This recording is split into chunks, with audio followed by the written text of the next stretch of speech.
Nice.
Just gonna wait for a few people to get in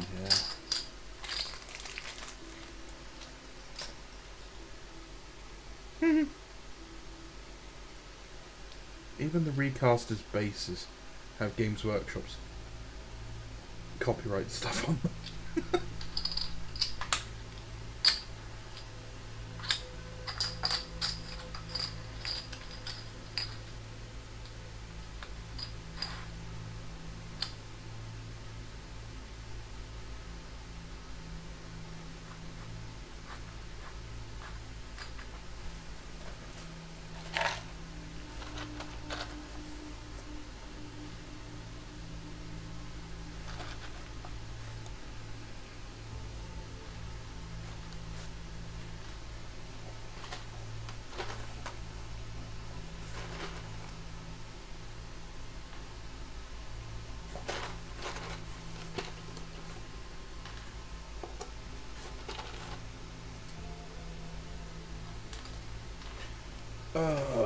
And this is the only downside of ordering recast bits, is it's literally just a box of bits, no instructions, nothing's linked together.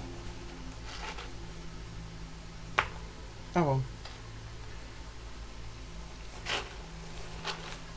It's just a more fun jigsaw puzzle now.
Good evening. Hey Joseph, how you doing? The plan for today is I'm building some Night Lords out of some Khorne Berserker bits. But I don't have any clue how any of these go together. They're obviously just a bag of loose bits. And I have no instructions whatsoever. Which would be fine if they were just classic, you know, legs, torso and head and arms, but not anymore. Not anymore.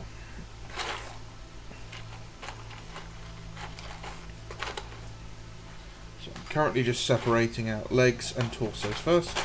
Ow.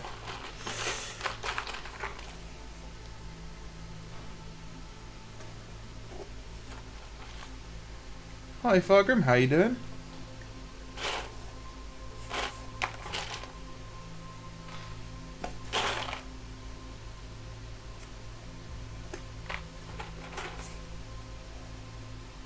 Like, that's ridiculous. That is a loincloth and an upper leg. At what point did a sculptor think that that was needed to be cut that way?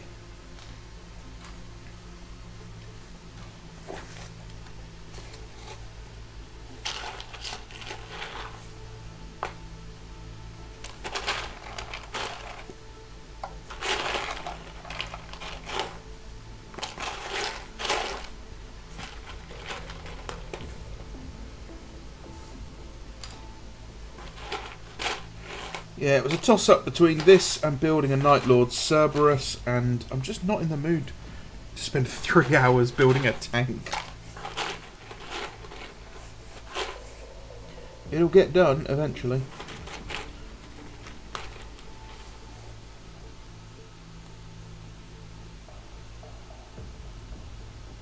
That's a cool head, I like that.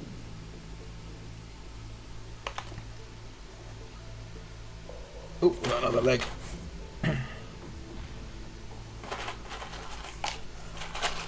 What I'm thinking I might do is not use all of this to make just one squad. I'll mix this with some Mark 6 bits, and I can end up making 2 squads for this.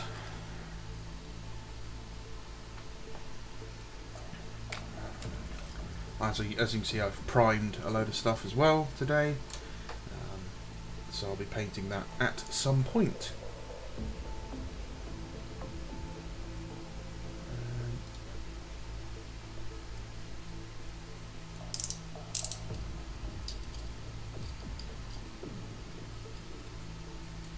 So yeah, anyone telling you that recasting quality is poor,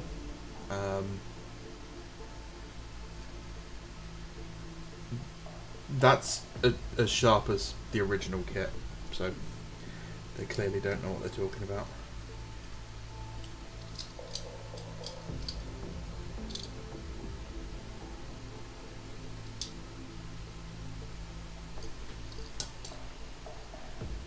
Now, this is going to be interesting because I have absolutely no idea which of these torsos goes with which. I should probably dig up the Corn Berserker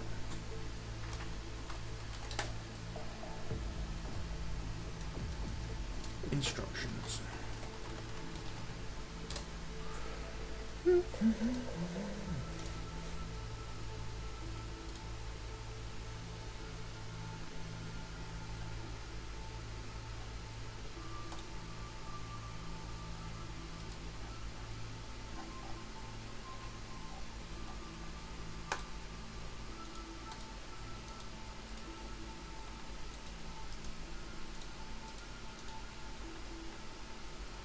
Okie dokie, so the first one they tell me to use has got a skull and it's on this foot. Nope.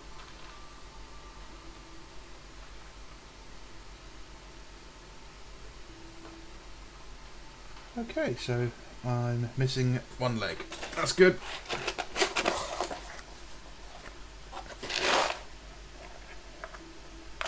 I could just pour all this out, but that would just be more work.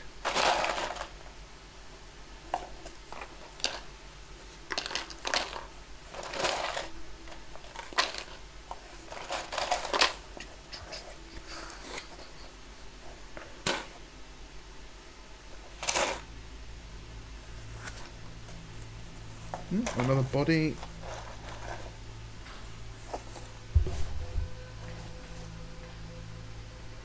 Ah, no, it's that one. Okay.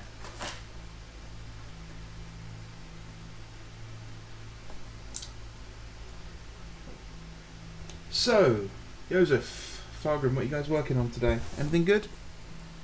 If you're working on anything at all, that is.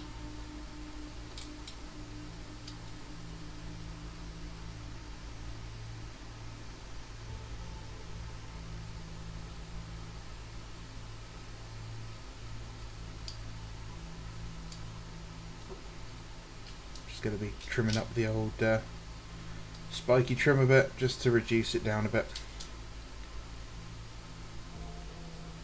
as I go.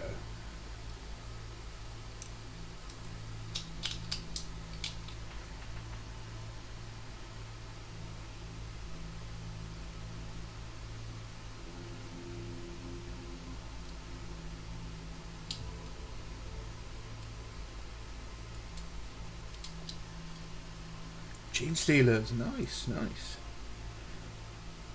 I'm looking at picking up a Gene Stealer model in the near future. I want to get the Ridge Runner car to convert up for my Necromunda squats. Because, you know, everyone needs a pimped ride.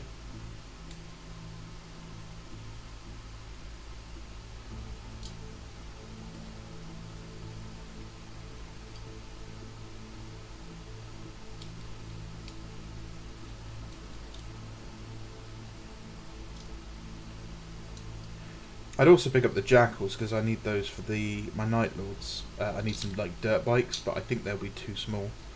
So I'm probably going to have to find some Jackal proxies and 3D print them at a larger scale.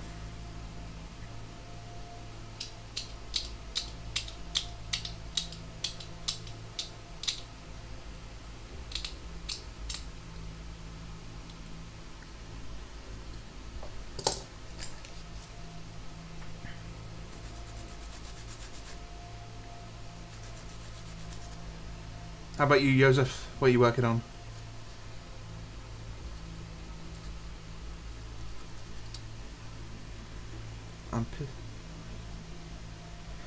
I'm pissed at myself. Yesterday I was sculpting some armor ornaments and then I managed to knock the statue on the ground, squishing everybody. I've done that. I think anyone who's ever dabbled in sculpting has done stuff like that. It's just a learning experience. It's annoying that you'll never get it quite the same again.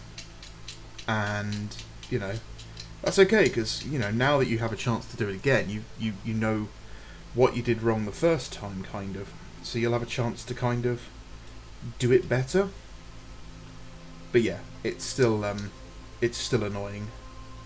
And yeah, when I make mistakes like that, I do get very angry at myself, which, you know, is not healthy, so don't dwell on it. As Bob Ross said, no mistakes, just happy little accidents. Internet man, how are you doing? He's the man made of the internet. Hi Bob, how you doing? You guys working on anything fun tonight?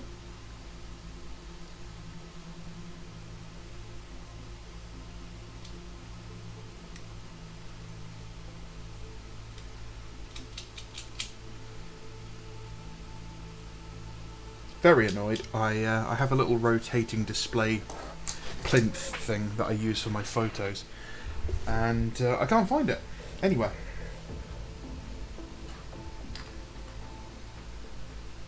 Okay, so that's the torso I need, and then the back torso has a crack grenade coming off of it. This is a very weird jigsaw puzzle. That's the one.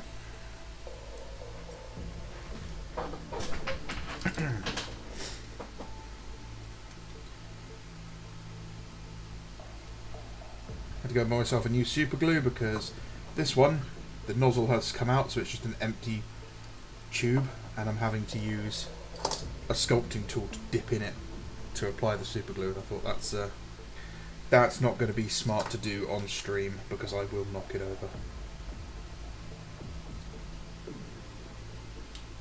Which I do regularly, you know. This desk is pot marked with glue and paint and everything else. For I am a clumsy individual.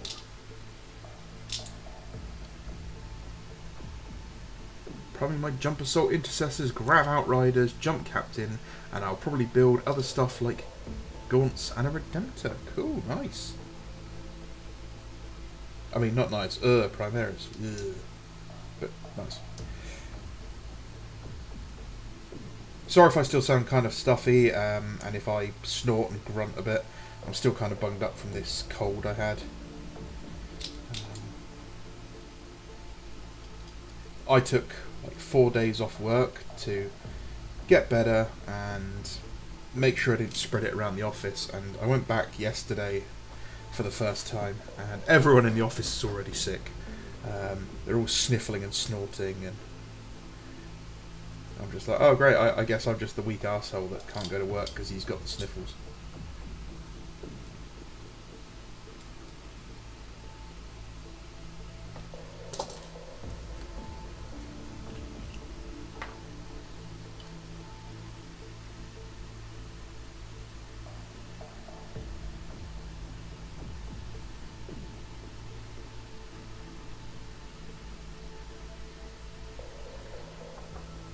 Got some backlash on my video about Games Workshop models, or the Space Marine Codex being too bloaty. Yeah, some people were not happy with that take, which is interesting.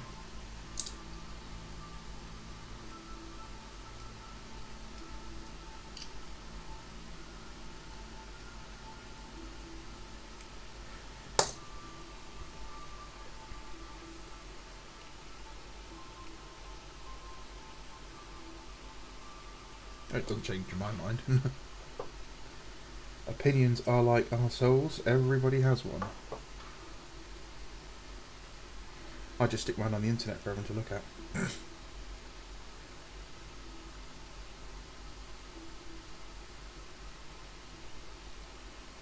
Okie dokie, that's not too bad.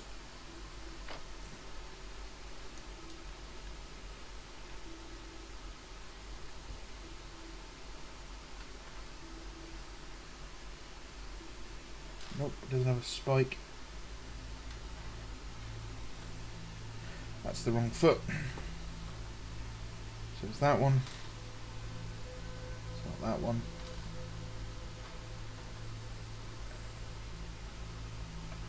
Interesting.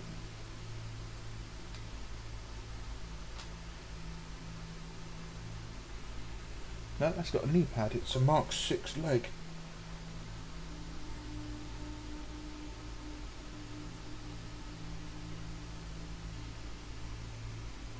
I believe it's this one, with the little toe claws, which I'm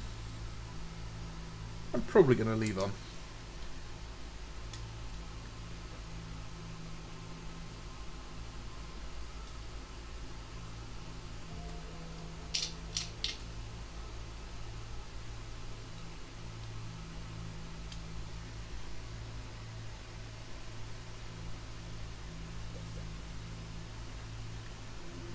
Fargrim, I have 8 armies that I'm working on just now. My goal is to finish them. Can't see that, it's behind an icon. Finish 5 of them before the end of the year. Okay, that's a good idea to have goals like that. I used to do that at the beginning of each year. I'd write out this is my hobby goal for the year, and some of them I've done, you know. Others, it's been 3 or 4 years and I still haven't finished them. Like a fully 3D printed 1,000-point Night Lord's army, which has been on the table for at least 3 years and obviously has never been finished.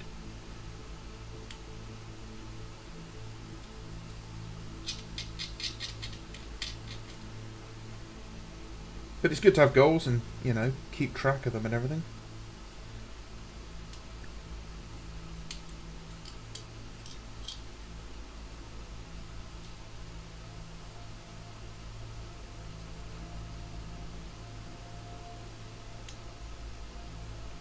My goal for next year is probably going to be get my local gaming club to play Heresy, because a couple of the guys have got armies,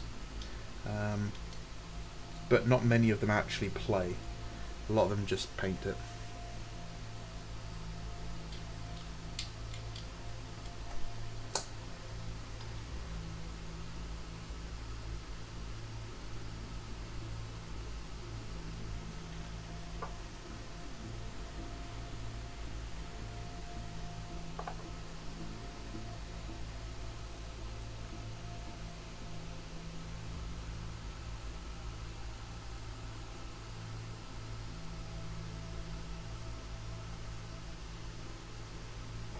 Nice.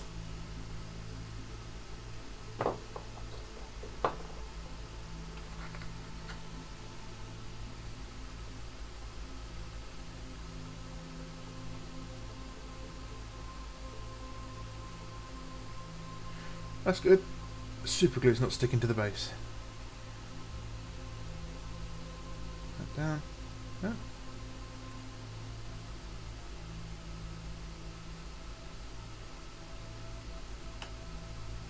Hopefully that works. Let's put some cork down on some of these other bases.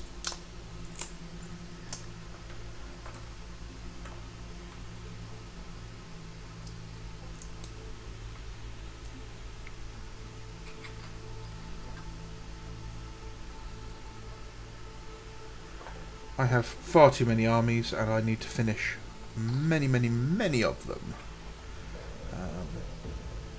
The ones I really want to finish is the Proto-Nova Marines. They're the ones that have, I think, they're the easiest to finish. And, like numbers wise, because there's only 35 models in the army. But I never seem to get round to doing them.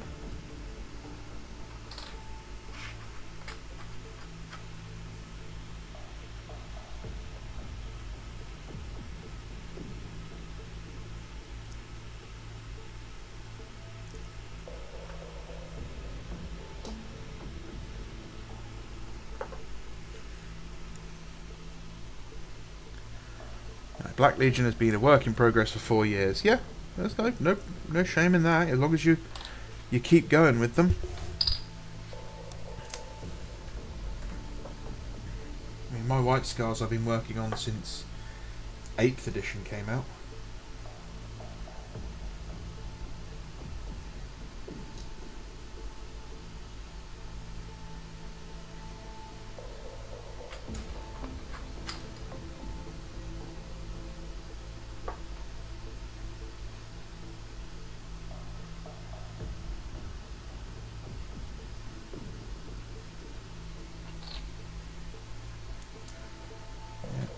I do want to get back to doing some White Scars, but at the moment I just... Mark 6 armour is not for me, Mark 3 armour doesn't suit them particularly well. So I'm going to have to wait till the Mark 2 armour comes out in plastic.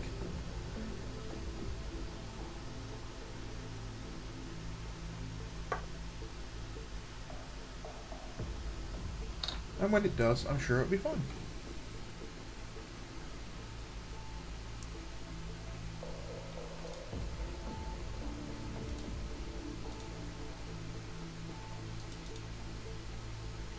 Let's have a look at the next one.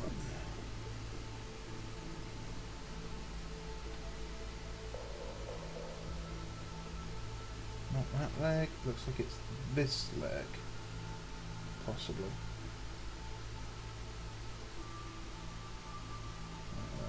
Yes it is. And it's the very spiky lower leg that goes with this one.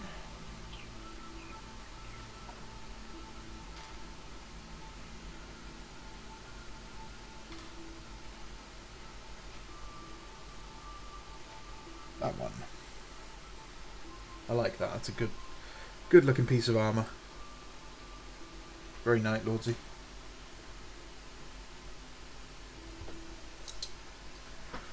What are these? I'm building some Night Lords out of the new Khorne Berserker kit, which I picked up for about the same money I just spent on a burger and fries, which is pretty impressive.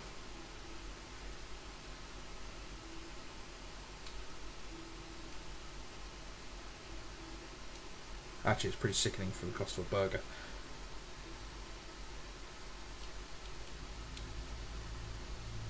From the Evil Chinaman.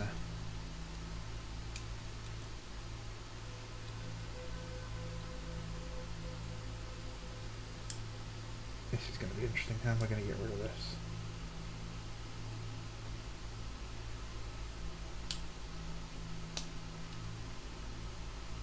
Apparently like that.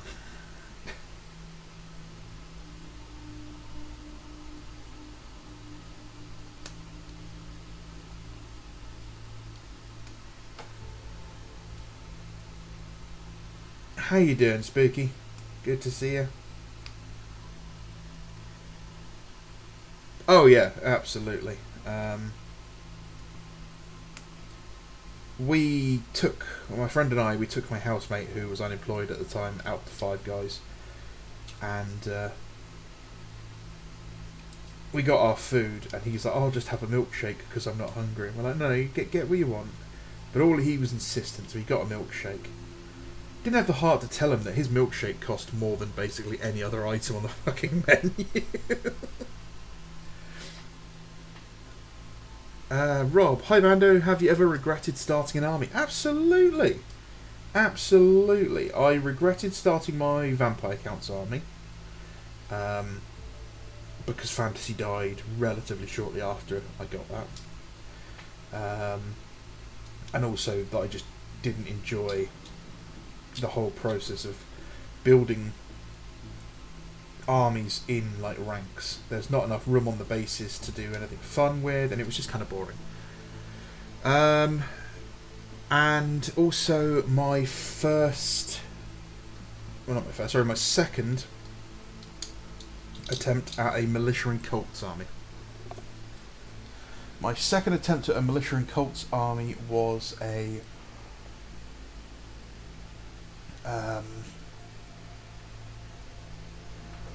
rattling themed abhuman force. So I picked up the halfling Blood Bowl team to convert them, and I never even finished a single model. It was such hard work to get them looking anywhere near decent. Loved the concept of them. You know, that Gilliman had put out this call for anyone who can hold a weapon, you know, come and defend the Empire. And these guys had turned up, basically been laughed out of the muster point. Gilliman had gone, no, these guys have got as much right to be here. You know, they're Imperial citizens like anyone else. So they'd given them weapons and sent them off onto, like, you know, missions that they didn't think people would survive, low priority missions, that sort of thing. And they ended up fighting. Oh, a little bit of damage there.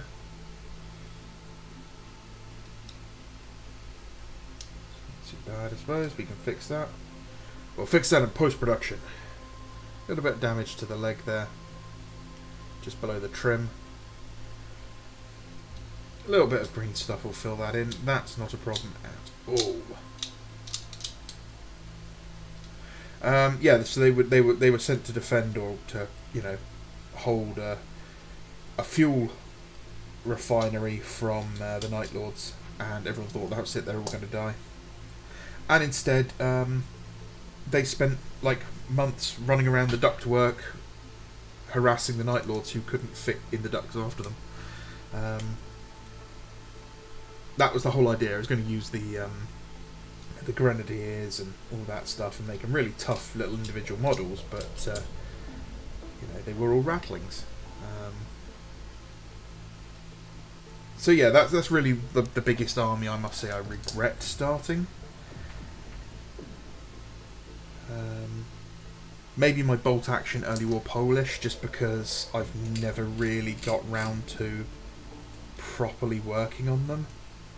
You know, metal models require a lot of work, and when they've been in a box, they're all bent and everything. It's kind of annoying. I mean, I fully intend to go back and fix them. You know, actually finish them as an army. Do let me know if the volume's okay. I've got the fan on, and I put the microphone above me, so I'm not always hitting it on my phone. But I don't know if you guys can hear me properly. Plus, apparently, I'm just being really quiet. But yeah, those are probably the two armies I regret starting the most.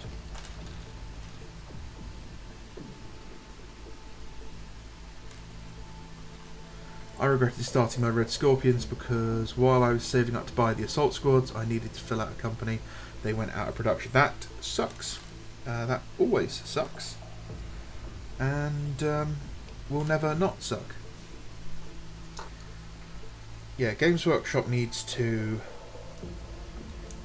when they lost like chance to buy or out of production anything, for me personally, I think 6 months to a year's ordering sort of thing before they go for people to put last orders in. would be fine. I mean, there's a lot of stuff out there that I really want. I really want to get some Vipers, right? Eldar Vipers.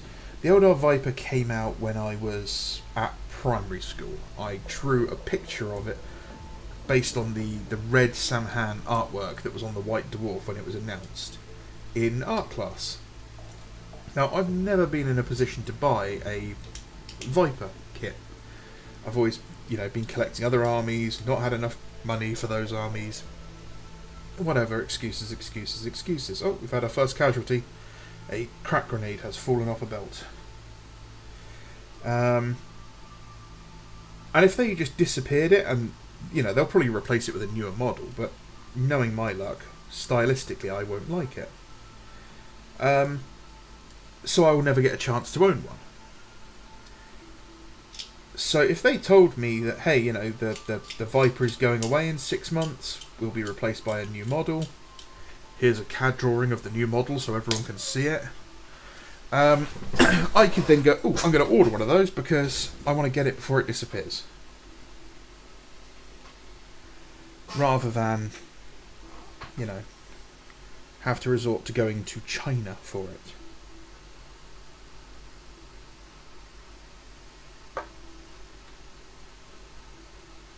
Which is what would happen if it went end of life now. What an awful way of putting these models together. Seriously, it's evolving but backwards.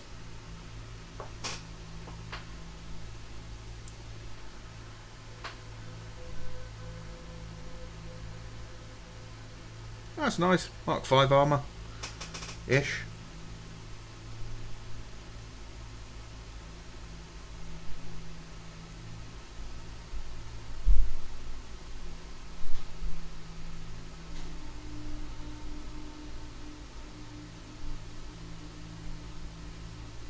Oh, I'm getting super glorified with my fingers. My fingies. Close that one. Close that one. Next image.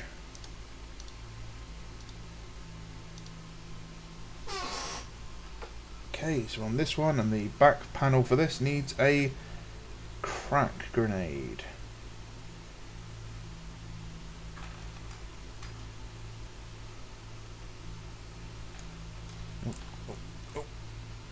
Looks like it's that one. Yes. A little bit of work to make this one work. Battle damage. Yes, Fargrim, it will just become battle damage, nice and easy. Yeah, I couldn't afford in the week, 2 weeks on last chance. Spooky, you're absolutely right, mate. And that's happened to me multiple times. When the Mark II stuff went out of production, I really wanted to get a load of it, but I simply couldn't afford it. So at the time, all I could afford, I got one heavy weapons squad and one assault squad. That was all I could afford at the time, and I think I actually asked my parents if I could borrow some money to do it, and had to explain to them the whole concept of last chance to buy. Which got me lectured about, priorities and saving money and all this other stuff, and which is dumb. But, if Games Workshop had gone, hey, we're just going to keep producing them for 6 weeks or whatever, get your orders in. If you put an order in that time, you're guaranteed to get it. It may take you 180 days to get it. But I think it would be a lot better for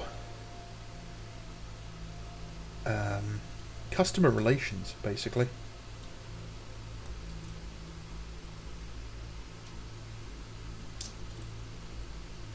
It's just, people want them, but there's stuff people want, but they can't prioritize it. There's an old witch hunter sculpt, which is a priest, and he's wearing like red robes. He's got a staff. It's not the plasma gun one. It's the guy with the chainsaw. I was going to say he looks like Neil, but you guys don't know who the fuck Neil is, so that doesn't help.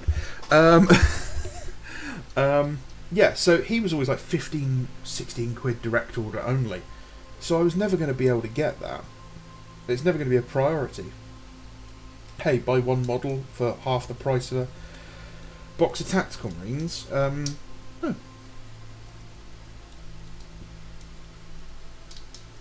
So yeah, I was never going to order him, even though I wanted him. Now, if he was still in a blister pack in the store for about 4 quid, which is what he was, at the, when he first came out, I could, that's an impulse purchase there. That's a, I'll swing into the shop. Oh yeah, I like that one. I'll grab that. And I used to see that a lot with guys at the shop. We'd have a chat at the gaming club, and it would be something like, "Oh, did you see that White Dwarf article about the Middenheim guys or Averland in Mordheim?" And then next thing you know, you run into one of the guys in the shop, and he's got 2 or 3 blister packs in his hands because he's decided to convert a bunch up, just because.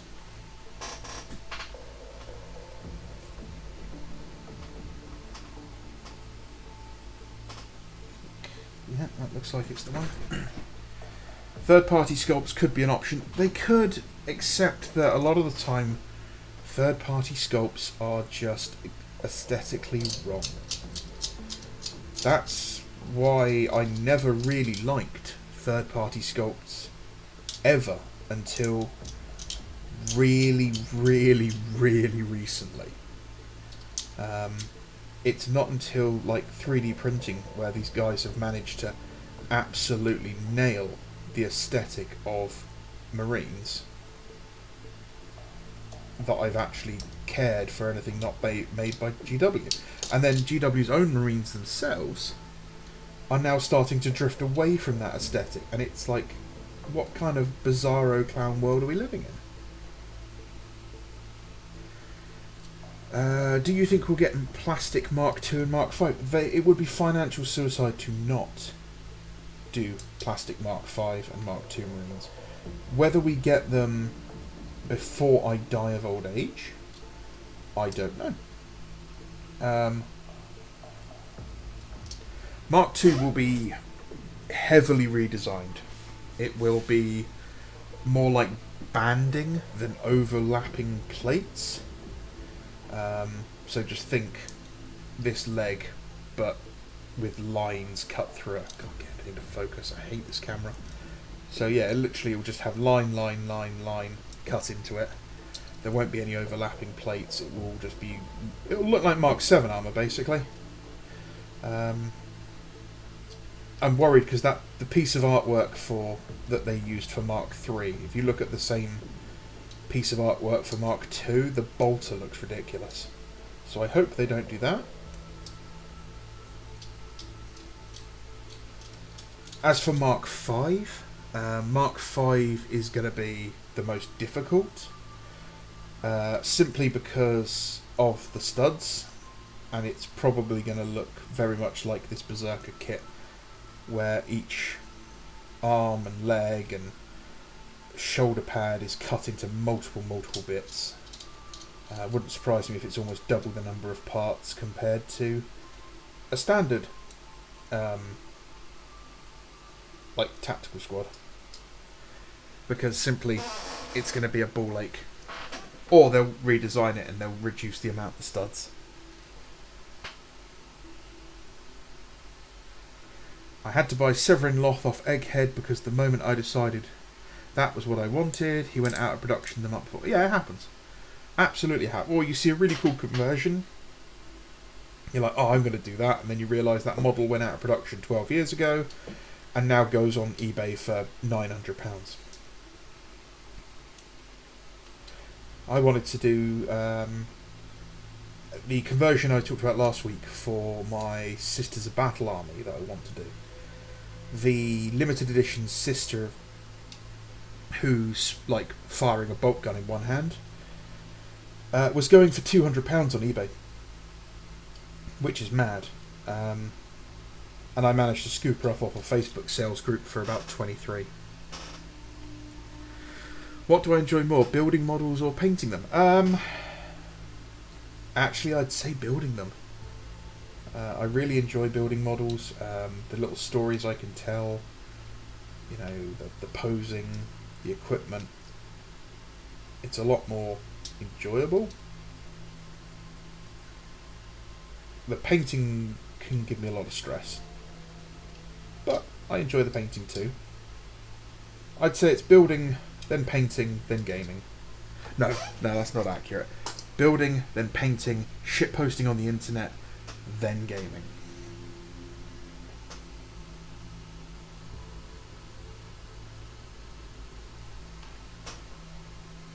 Conversion World used to do some really good parts. Conversion World used to do some really good parts, and you can now get them from Archie's Forge. They're 3D printed rather than cast in resin. But some of them are... Well, they will all be out there eventually. He's just only made about a third of them so far, because it takes work to convert them over to printed rather than cast resin.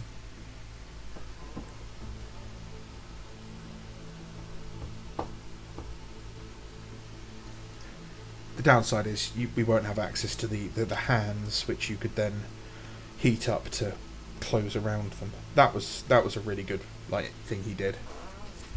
You could buy just hands like that, and then you'd stick them on, heat them with a hairdryer, and bend them into position. Little chubby little hands.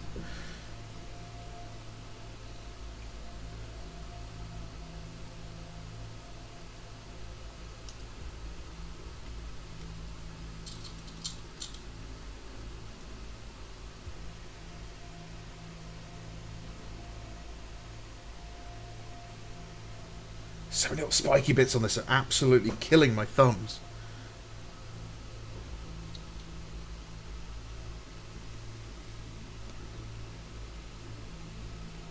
Just can't seem to get anything to stay in focus.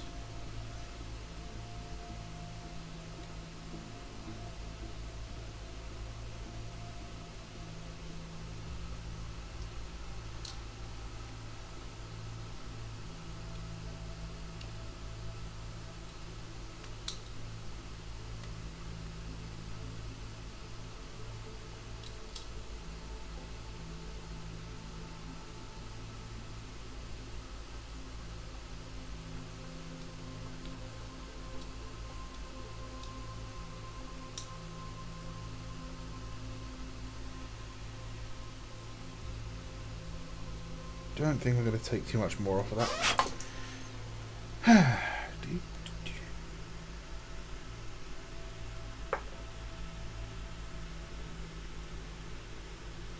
Super glue everywhere already.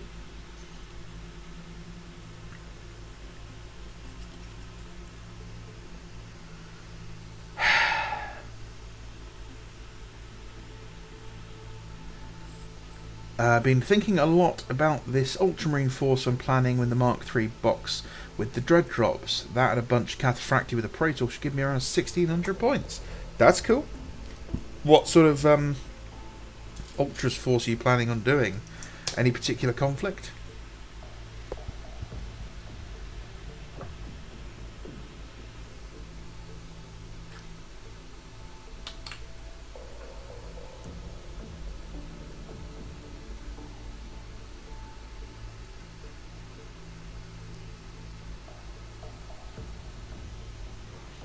Ah yes, Night Lords. Even their minis are causing pain. Abso-frackin-lutely.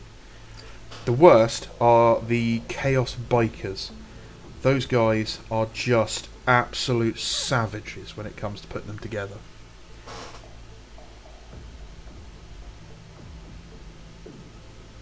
No? Not going to glue? Doesn't want to stick. That's good. Fine. Oh look, you stick there, don't you? You stick there! Little bastard. Ugh. I'll super glue all over the tip of my finger now. You know, I got super glue on my teeth once. It's awful.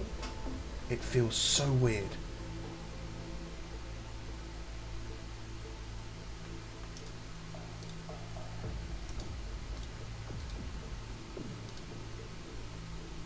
Okay, now we get to use one of the annoying ones with the built-in thigh. It's this one, I think. Yes. Oh, that's cool. Very reminiscent of the old Berserker kit with the shells across his chest. I like that. That's cool. Watch the GW trolling video. I want to get into Iron Warriors, but GW just robs the excitement from it from sometimes. Yeah. Tell me about it. The problem is that when they release like the Iron Warriors Praetor, I want to get one, and I probably will. I would like to do an Iron Warriors army at some point. I thought about doing one from the AOD box set and doing like an Iron Warriors Vanguard force, so they were like the second guys through the breach. So as soon as the fortress is broken and the beachhead has been established, they would slip in and disappear, and they were there to hit other, crucial structures to open up, gates and stuff. So it was going to be lots of seekers.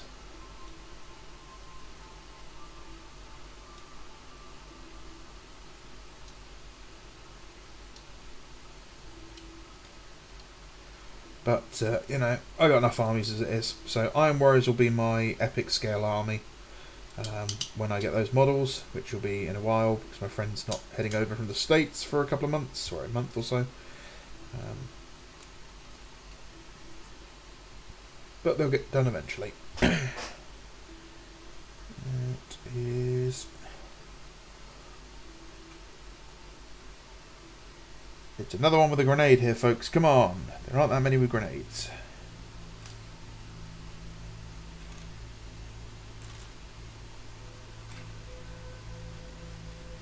That is, of course, unless the grenade has snapped off.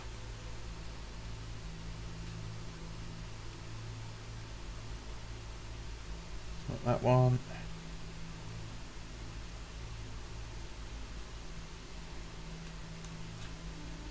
There she blows. But thank you for watching the video. I can't stress that enough, guys. Thank you all of you for watching my videos. It's a bit crazy that people bother to do that.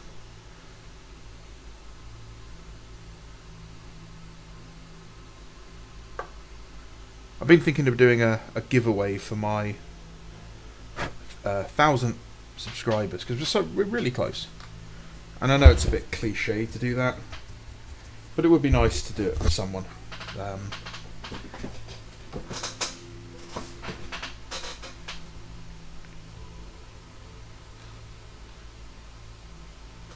And I might just do it to wind you guys up. Give away something like, I don't know, a Primaris Captain somewhere on a sprue.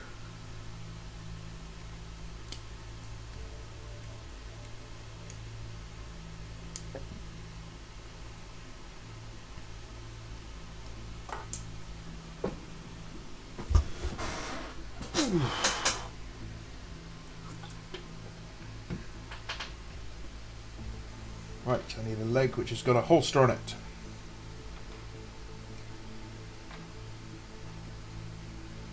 Looks very much like that one.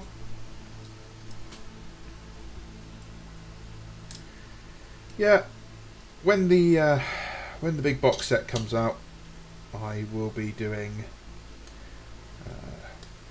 Alpha Legion. I'll probably do 2 big full-size tactical squads for Alpha Legion, and then some sort of support squad.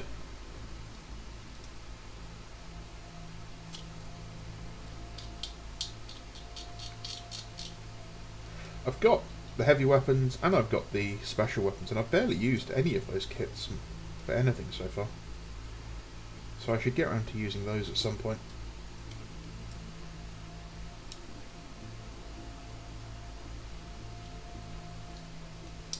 I am hoping it's not just some silly Christmas splash release though, because if it comes out at Christmas time, that's ridiculous. The Shattered Legions are a good way of doing or a good way to scratch the itch of doing other legions. Rob, please, that doesn't help. That's how I ended up with a Salamander's army, a Raven Guard army, and an Iron Hands army.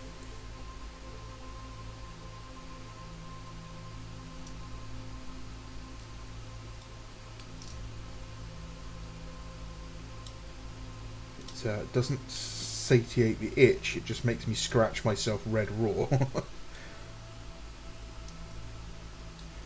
Although before they got rid of Shattered Legions, I was planning on doing a White Scars Loyalist Thousand Suns Shattered Legions force with loads of like Thousand Suns speeders.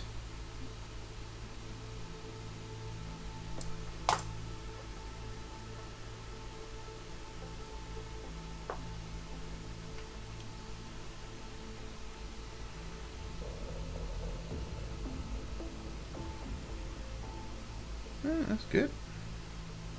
Oh, it does fit. It's just a weird one.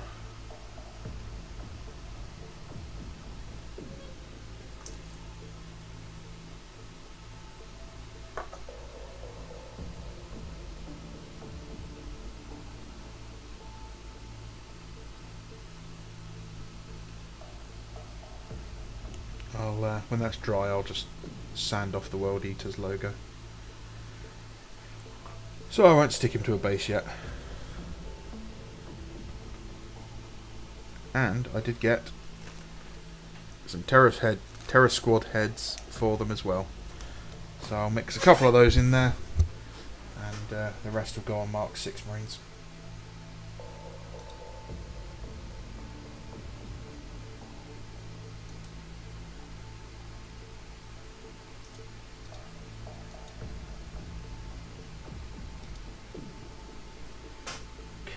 So that's that one, and then it appears it's that one.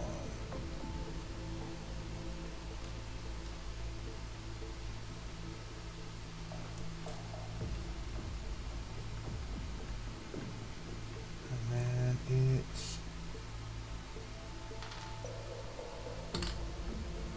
none of these legs.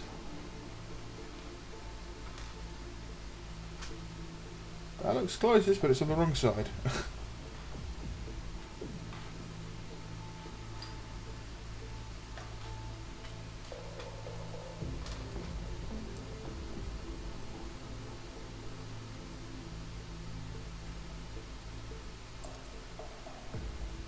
Or not. It's the... Okay, that's good. The instructions are so badly photographed, they make it look like this is the wrong way around. Womp womp. Thinking Shadow Crusade or Calf. Boring, I know. It's never boring. It's your job to make it more interesting. Don't ever think it's boring just because it's a, you know, it's a well-known conflict.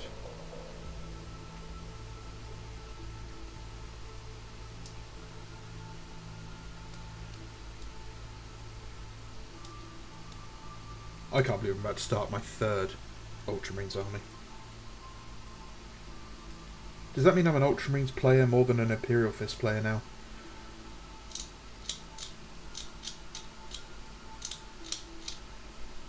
Honestly, every time I join a Discord server and they're like, hey, react to whichever legion you collect so we can give you the right permissions. And I'm like, where's the financially irresponsible option?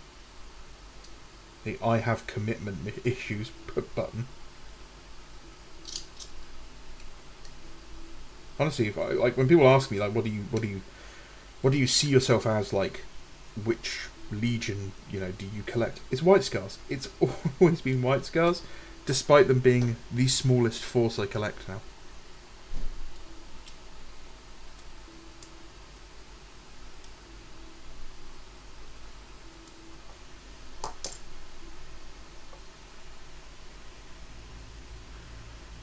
Depends. Does the 3 Ultramarine armies come out to more points than Imperial Fist? I'm going to say that's a solid maybe, because the Imperial Fists have 50 Terminators in them, plus a lot of tanks now. But the Ultramarines have 35 Terminators in one army, 2 Contemptors. I've got 3 Contemptors across them so far. And then the third Ultramarines army will be 65 Jump Pack Troopers.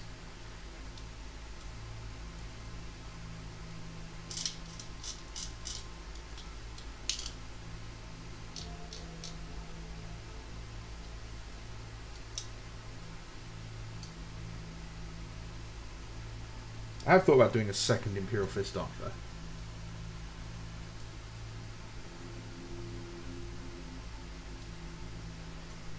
The second Imperial Fist army I want to do, I can't do until a plastic Storm Eagle and Storm or Fire Raptor gunship kit comes out. It's just not viable for my mental health or my wallet to do it as resin, because I think it was 8 of them in total in 2,500 or 3,000 points.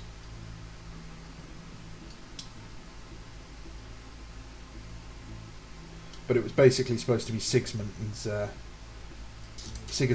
like Templar Brotherhood, first company sallying forth out of the walls to hunt down the traitors during the crusade, during the siege. So they would just launch air assault after air assault.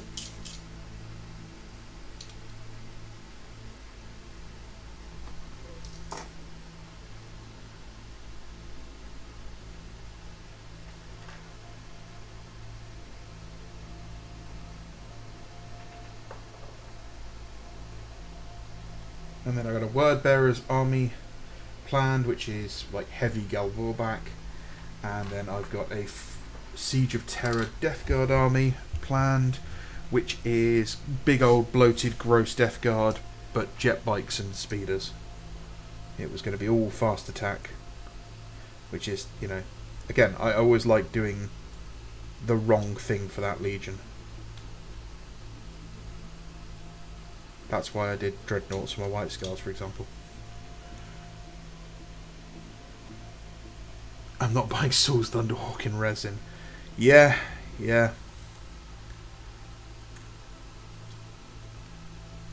So these guys are going to be loyalist Empress children, which you can tell by, I don't know where he is. There he is. The ever so subtle sergeant. And they are the wings of the Phoenician will be the force. So it was the elite assault company that were all wiped out, allegedly.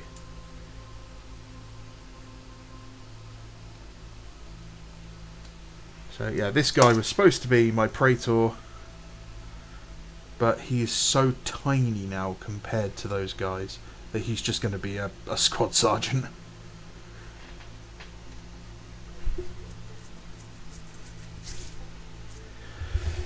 Yeah, the Templar Brotherhood kit is nice but very expensive. I've got the Phalanx Warder kit, but I haven't used it because I don't want to just stick them on, you know, some Mark IV or Mark III legs and have them absolutely tiny. So I'm gonna print out some Mark IV legs at some point.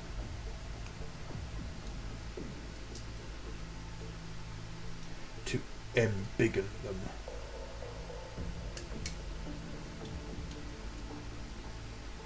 Or I could just stick the axes, I suppose, on Mark VI Marines.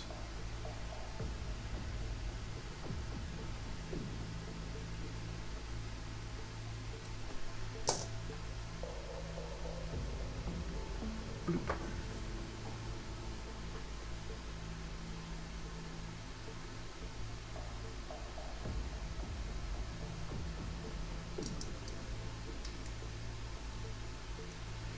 There's another one done. Do the old splooge of super glue on the base.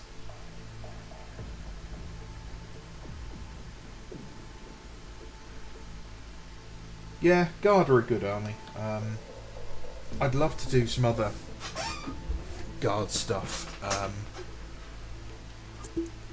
My dream would be to do a full-on Talon Desert Raiders army.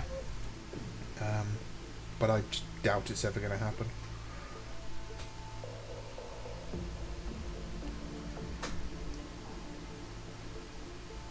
Don't tell me I just guessed that. I picked up 2 random bits and got them right.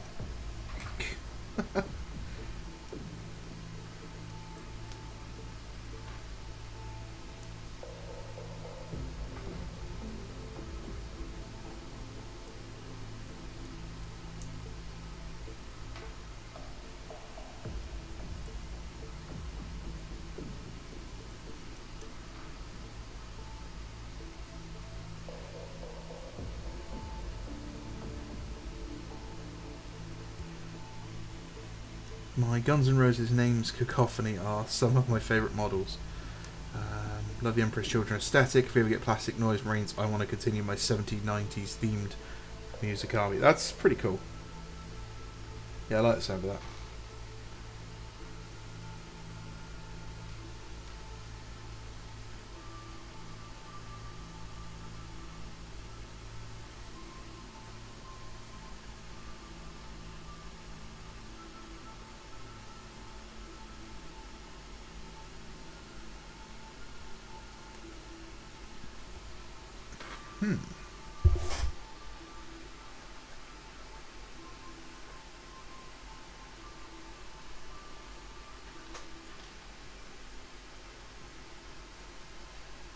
Groovy, another Mark V torso. So that's the worst bit of flash or gating or anything I've had on these models so far. Well, that was easy.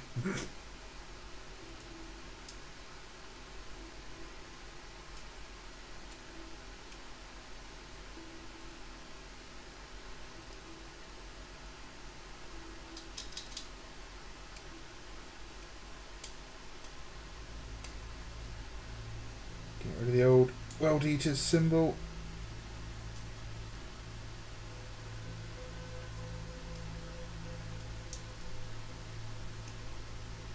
I do miss the old, like, 90s and early 2000s era Chaos armies, where you'd see in White Dwarf, you'd see all sorts of really crazy conversions. You know, like Cacophony, all made to look like, you know, the Guns N' Roses guys.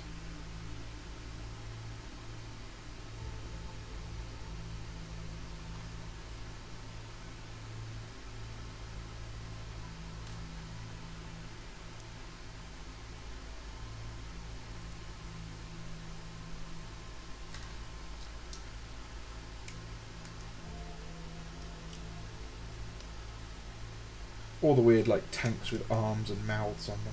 They were always funny. Could be that one either.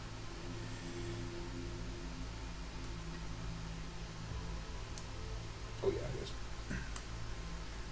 Imagine 18th century style noise marines. Giant dudes with Mozart style wigs just smashing Imperial Guardsmen with piano shaped axes.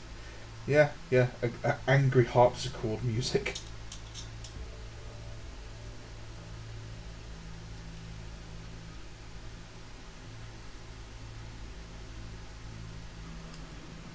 If I was ever stupidly rich and eccentric and had the body for it, I'd absolutely go around dressed up in that, like, 18th century foppish kind of costume, you know, with the powdered face and wig, and I'd have someone carry like a little electric piano with me that had been tuned to sound like a harpsichord.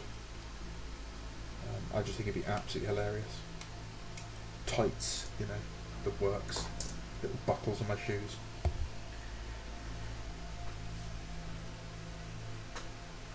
Because if you haven't picked up on it yet, I'm a little bit weirdo. I think Emperor's Children are a bit more motley crew. Yeah.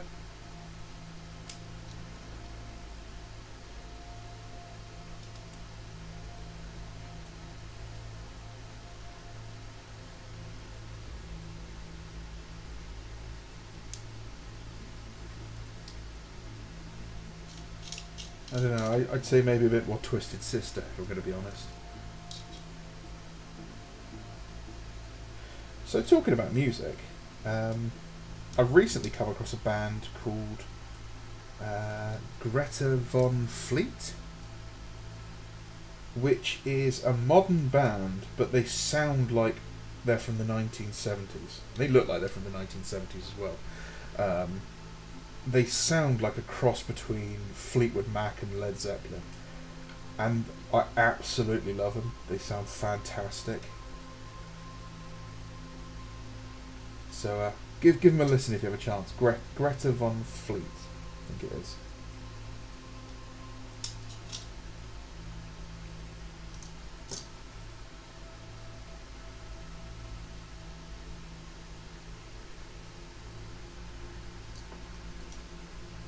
Yeah, they do. They really sound like Zeppelin. They're fantastic. It's I literally listened to it all the way to work this morning.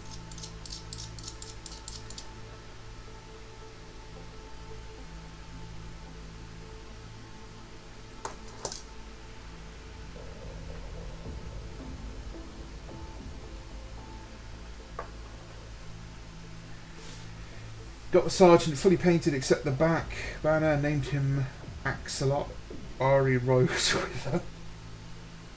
All the units were going to be named. Each squad sergeant would have an awful freehand banner meant to look like an album cover. Nice, nice. You need the rhinos with the Rush style artwork painted on the sides. The old SS date rape.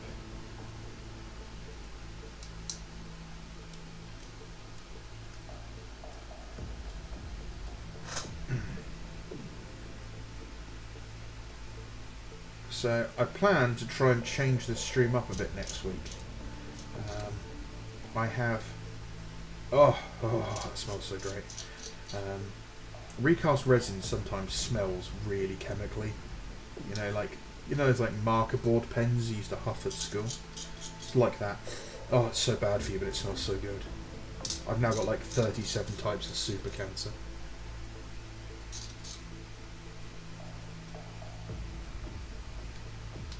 Yeah, so I'm going to try and change this up a bit. I have a workbench behind me which has just been covered in crap. So I'm going to try and get that tidied up, cleared out, and move the camera over to that. And I'm going to try and paint there, because then I'll be able to airbrush on screen rather than making a lot of noise and disappearing. So hopefully, if that works out, it will look a lot better.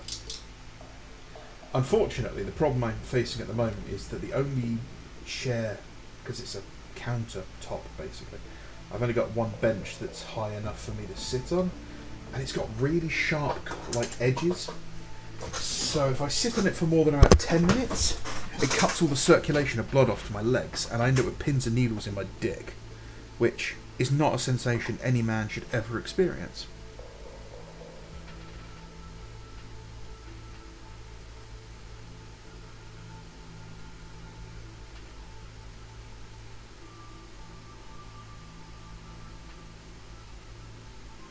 Okay, that's horrible, but it's supposed to be covered up with some chains. Okay, I get it. Yeah.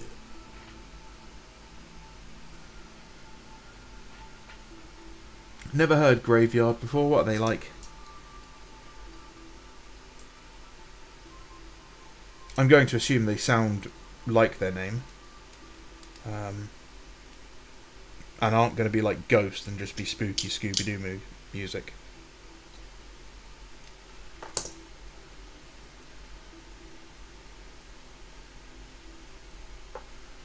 Have you heard about Igor? French musician, combines metal music with electronics and has since had classical music education with 18th century style music. His last album is a masterpiece. I'll have to check it out.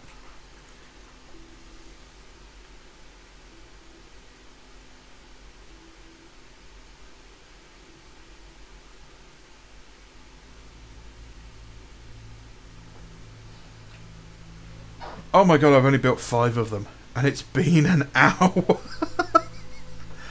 Oh, this is painful. Painful, I tell thee.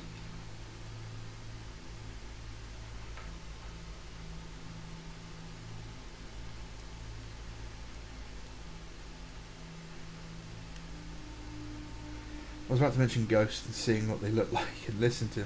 Yeah, I was exactly the same. I always avoided ghosts because I've never liked really heavy music, like screamo music and stuff. It's just not for me.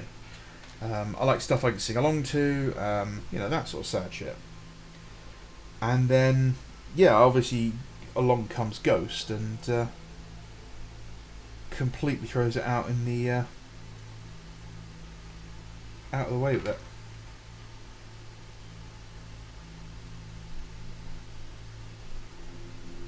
And unfortunately, I can't really listen to Ghost nowadays. Cringe alert. I never really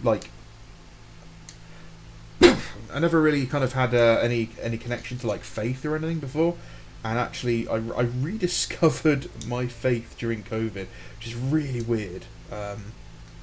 All I started doing was basically praying at the end of each day, just saying what I was thankful for and stuff, and I just started feeling better. Like my depression disappeared, and I stopped being really angry. I stopped being really nervous around stuff.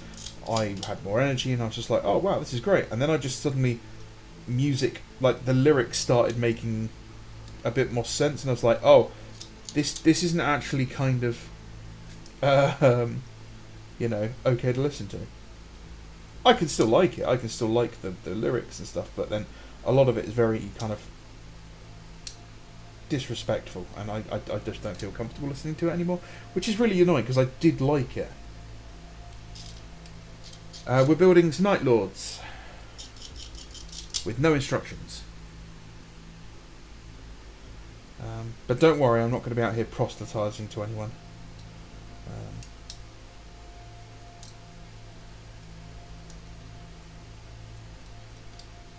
I know, like faith and all that isn't really interesting to a lot of people, and it's not like I'm a proper Bible basher or anything. Now, I don't know. It's been an interesting character development. Let's leave it at that. Right, next sheet tells me it's a front with a belt, so it's that one.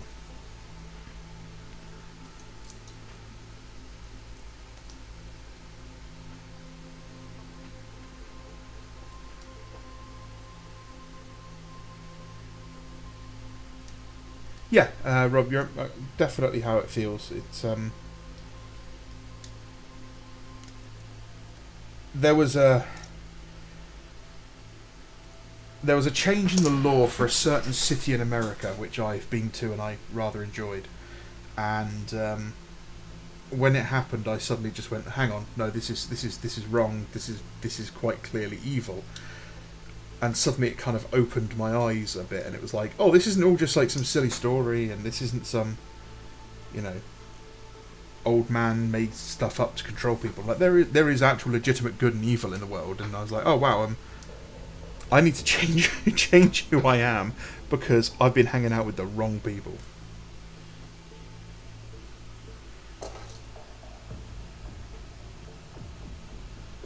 Is it that leg? Yes, it looks like it is.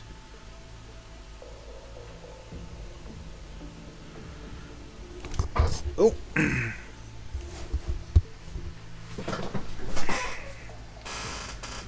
Oh. I'm sat in a really awkward position and it is making my spine and my body hurt.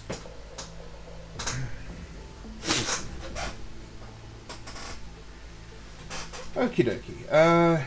Part 66 could be this one, or it could be this one. This is another.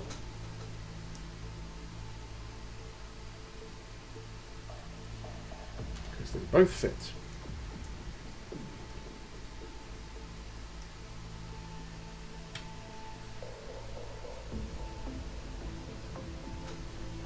Or it could be this one either.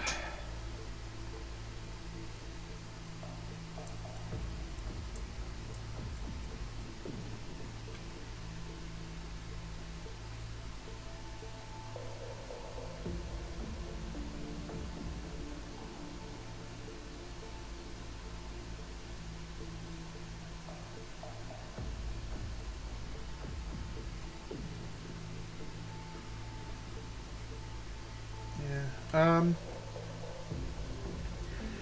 yeah, it was like that. It was kind of shut my brain off and just listen to the lyrics. Oh, you know, it's just music. It's just music, and then you start noticing certain lyrics and symbols, and you're like, oh, isn't that convenient?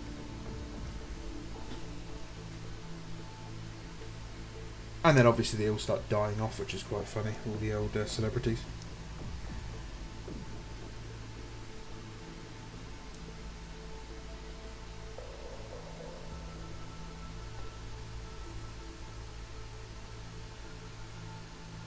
This is really confusing. I don't like this.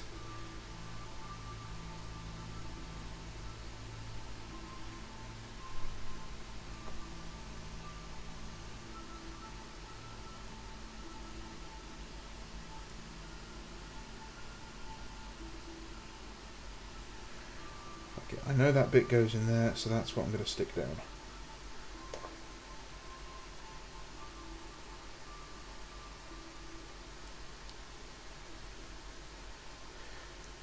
And my finger's stuck to the model. Oh well, I'm just going to stick this down, and then that's a problem for future Bando. Oh, no, it won't go in right.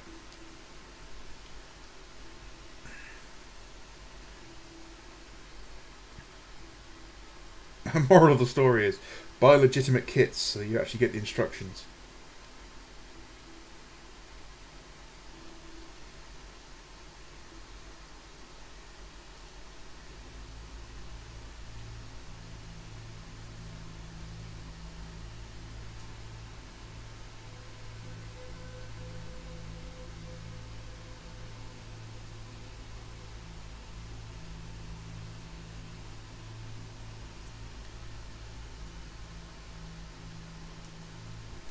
Okay, so it was none of the ones I thought it was. It was this back. The way they photographed the piece in the instructions, it looks like this, which is very similar to, say, this piece. But actually, it's a whole leg, not just the butt plate. Damn it, Games Workshop, your photography on these bloody instructions is terrible. Says the man who stole these models. Fuck. Oh, so clumsy.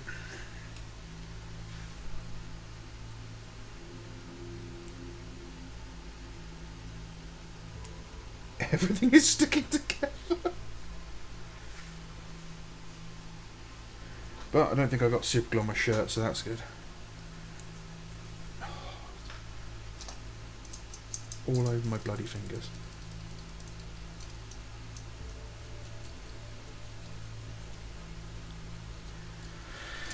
Oh, I hate it.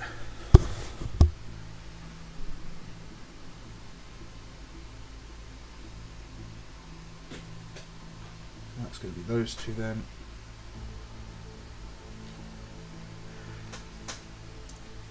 There's a song in the album which is about abortion, how abortion is wrong, and it's from the point of view of an unborn child.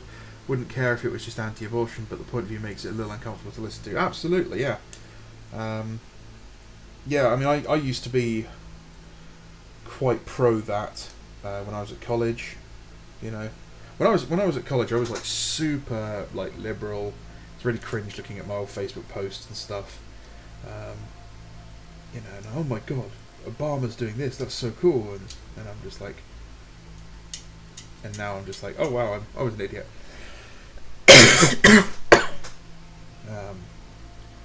Yeah, I mean, a lot of my points of view that I had back when I was like 16 to 25-ish, I couldn't even justify nowadays.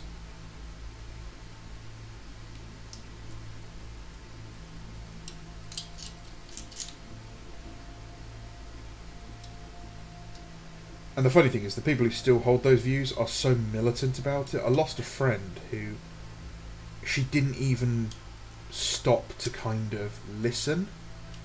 It literally was like, oh, you believe that? Okay, bye. And that was it. She just walked out of my life, never saw her again. And that's been, what, 4, 5, 6, 7 years? Went from being really good friends to just nothing. Helped her with her business and everything to start up. Okay, fine. It's not like I went out and said, hey, Hitler's the greatest guy ever. Nope.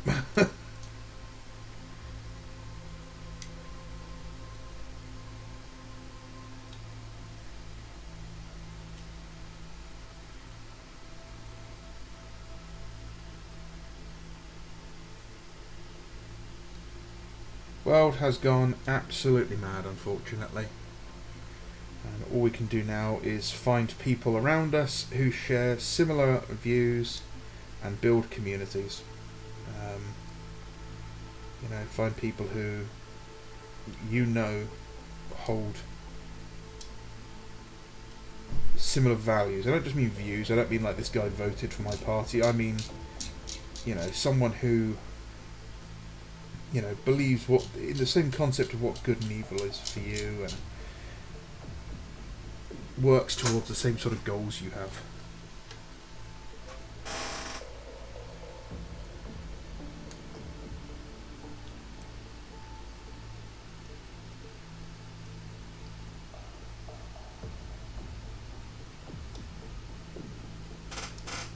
And I've got quite liberal views in the sense that actually, yes, I'd quite like there to be very little rules. Go away, government. Let us have free speech. If I'm not hurting anybody, leave me alone. But I'm also not a leftist, I'm not a communist, I'm not a socialist. I have 2 functioning brain cells at least.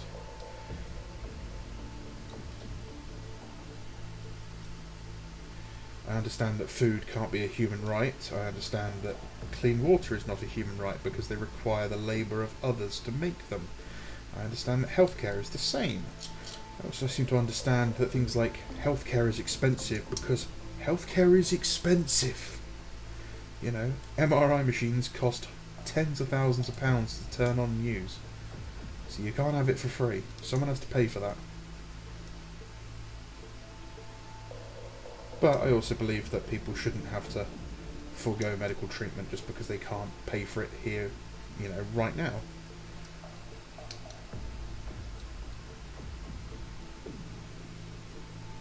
Man, over COVID, I got so, radically anti-government. It was really quite funny to watch.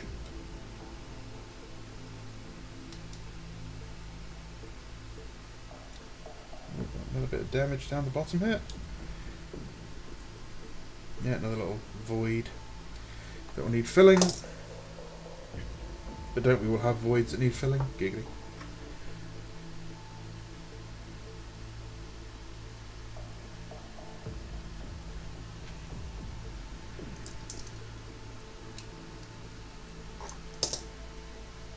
I suppose you could say I have pretty liberal views, but I don't judge or stop talking to people who don't. Yeah, see.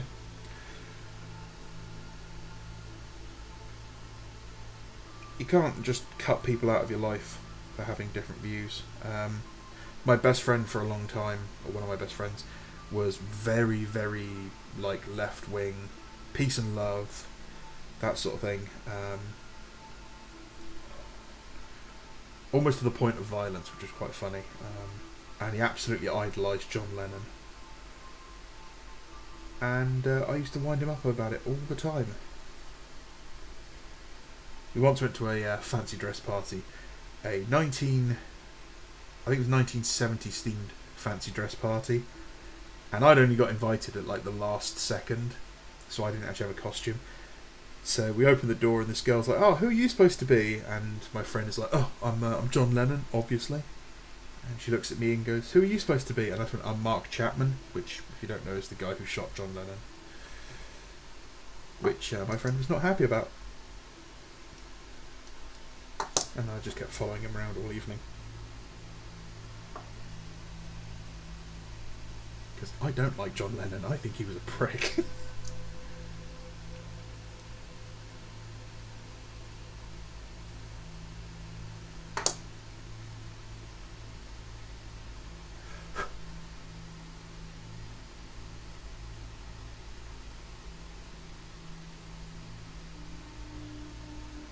That's really cool. I like that.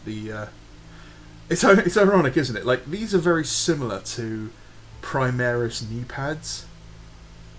And I like these, but I can't stand the Primaris ones. How mad is that?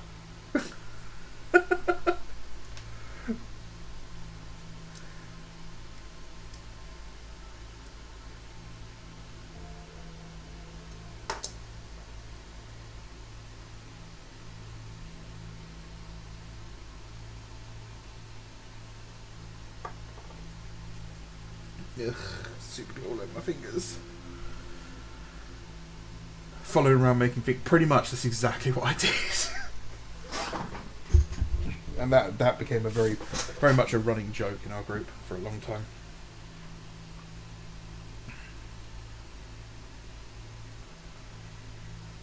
Nope, don't think it's that one. I'm going to assume it's...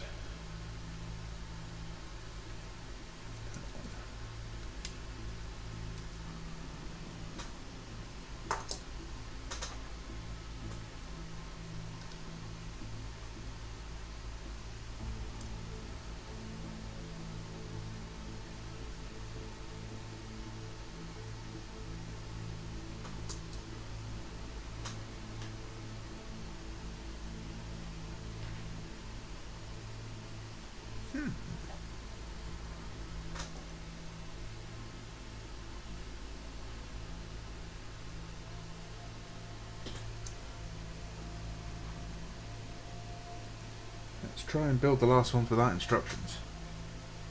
Why? Because I'm crazy.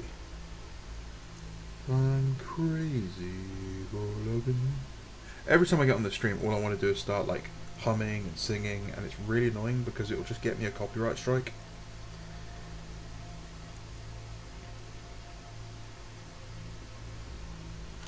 I really need to get a license for music or something.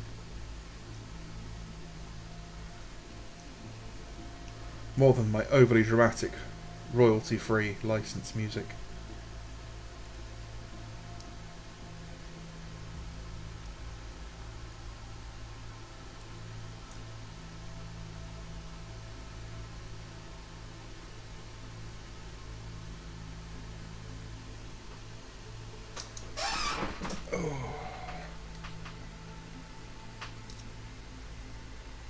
Sorry guys, my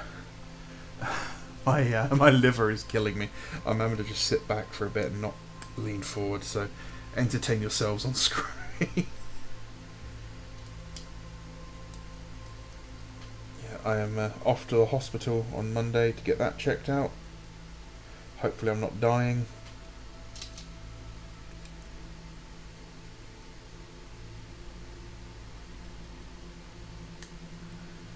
Yeah. You see some of the weird rumours that are coming out the old Valrak universe. Multiple Primarchs coming back this edition, and how we're going to get Russ and Korax back at the same time. He is entertaining. He is such a character. He's worked very hard to get to where he is. Nothing but respect for him.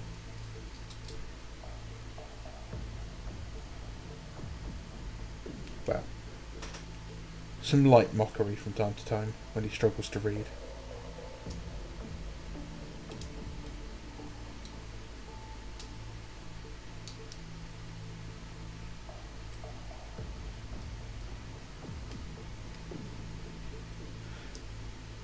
Who are your guys who are some other like 40k, 30k video creators I should check out?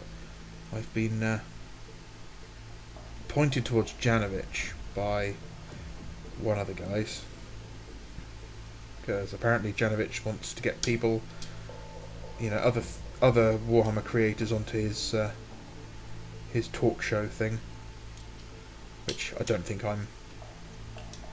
There's not very much point me going on there. I'm too small.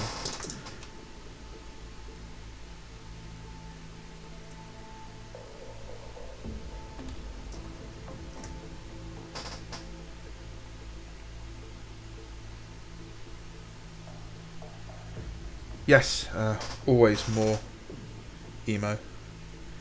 The funny thing is that the latest bit of fluff about him, which is in the new-ish first founding book, it says how they go into his tower, and basically it's just pitch black, but there's always a sense there's someone there. Just makes me think that Korax's shadow walking thing has just, kicked over to 11, and he never actually disappeared. He's always been there, it's just no one can see him. Which is just, that one episode of Star Trek over and over again.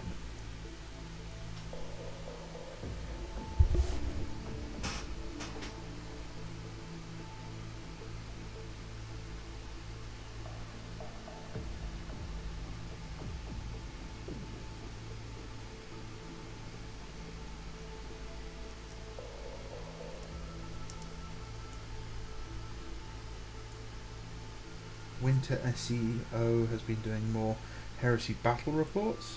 Okay.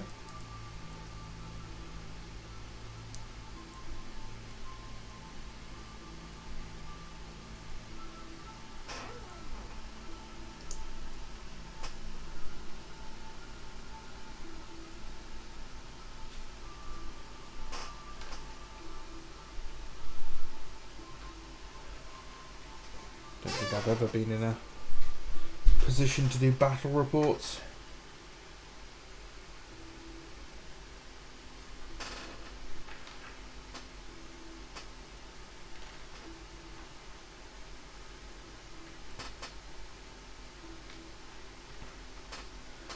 Okay.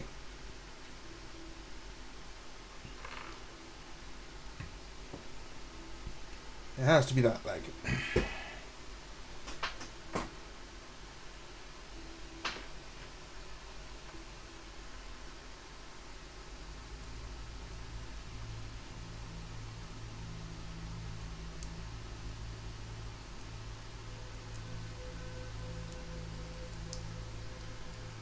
Will you be playing Space Marine 2 once it's out?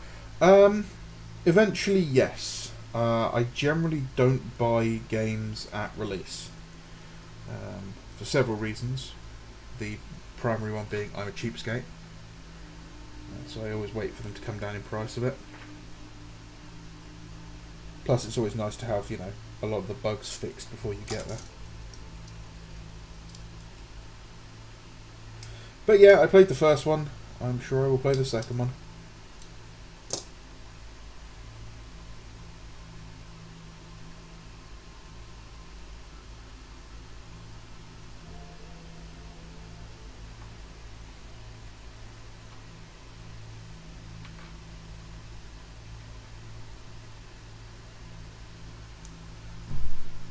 Whether or not I stream anything about it, I don't know. Okay, let's move on to a different one, because that's clearly not going together properly. Cormit the Chaotic Toad, barely any videos, but his two conversions he's posted are really good. Chaos Lehman Russ, Chaos Wordbearer. I'll have to check him out. Always support a chaotic Muppet. Seriously, Disney owns the rights to the Muppets and so many different franchises. I don't think anyone has any idea just how willing I am to watch nigh on anything remade with the Muppets. Star Wars, I will literally watch all, 12 movies again, redone with Muppets. Even the sequel, I would rewatch with Muppets. The Aliens franchise they own, rewatch them with Muppets. Predator franchise, rewatch it with Muppets. Blade Runner, rewatch it with Muppets. Hell, I think they own Saving Private Ryan now, which I would 100% watch if it was remade with Muppets. I'd even watch Titanic if it was made with Muppets. I'd watch Schindler's List. Remake Schindler's List with Liam Neeson in there still as the same character, and then every other character is a Muppet. I am not joking, I would be at the midnight release to watch that film. I would be kicked out of the cinema for laughing, probably. after you see little Miss Piggy in that little red dress. But I'd watch it. Disney owns Aliens. Yeah, Disney owns Fox now, so they technically own the Aliens franchise. Which means we could see Aliens versus Star Wars crossovers. Which would be awful. Yeah, spoiler alert, Disney owns everything. Like, yeah, seriously, Disney and, like, The Last Jedi, I'd watch it with the Muppets.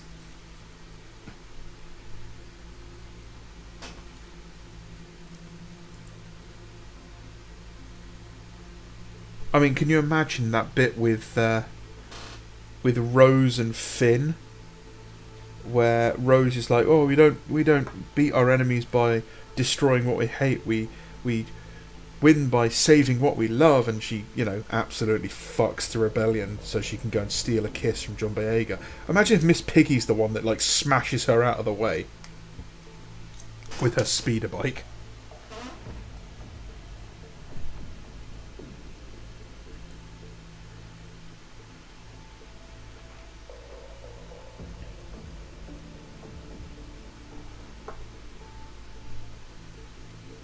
It'd be so funny, like The Force Awakens with Miss Piggy as Rey, and she's all like, "Oh, it's time for, finally for a woman-headed Star Wars tale, and how I'm going to be better than all you boys," and then she trips over and falls over, and it's all down to, like, Kermit and Gonzo to save her.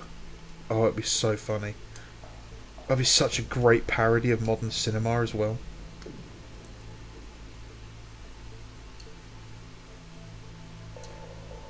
How she thinks she's fixed and resolved everything, every struggle throughout the whole film. She thinks she's done it, and actually it's those two who've done everything for her. Oh man, I'm not even joking. I'd watch the shit out of that film.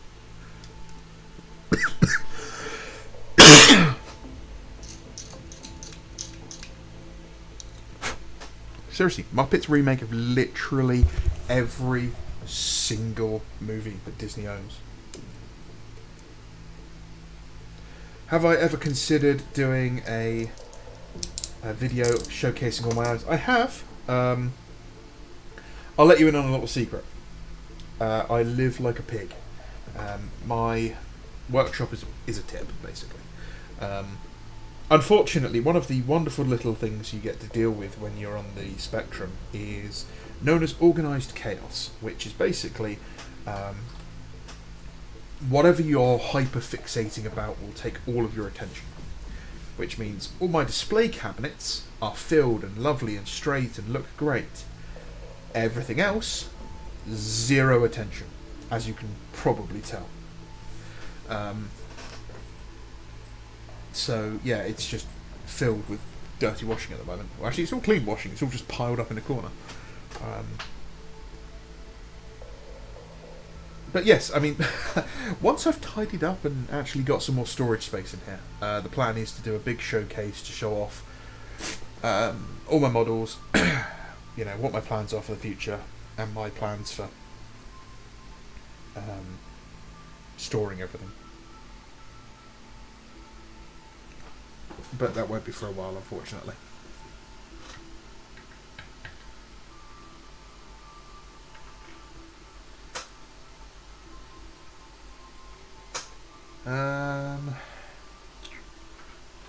Guessing that's that leg then.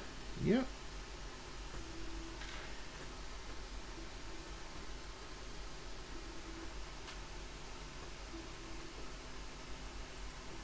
Seriously, every movie with the Muppets would be absolutely fantastic. Alien Queen as a Disney princess. Yeah. In fact, that would be fantastic. Like, that'd be such a meta commentary that while they're walking towards, the nest, they can talk about how, because they're owned by Disney, does that technically make the queen of these aliens a Disney princess? And then just roll into a whole, like, classic 90s song and dance number from the Alien Queen. But it's all just hissing and spitting. Seriously, take Hollywood, put them back on strike. We don't need the writers, just hire me, I'll do it all, it's fine.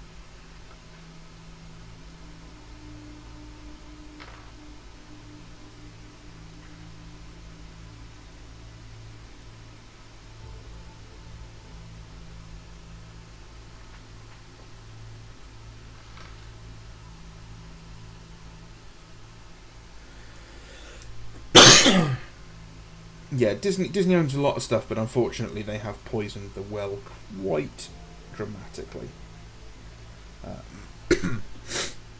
Some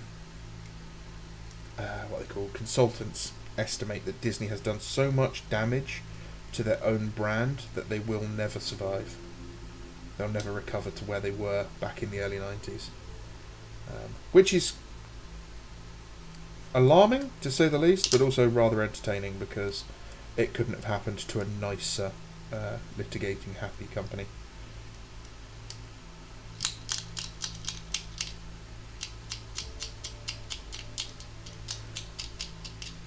One of the funniest things I saw coming out of the old Hollywood writers' strike was, I think it was Universal, during their shareholders meeting.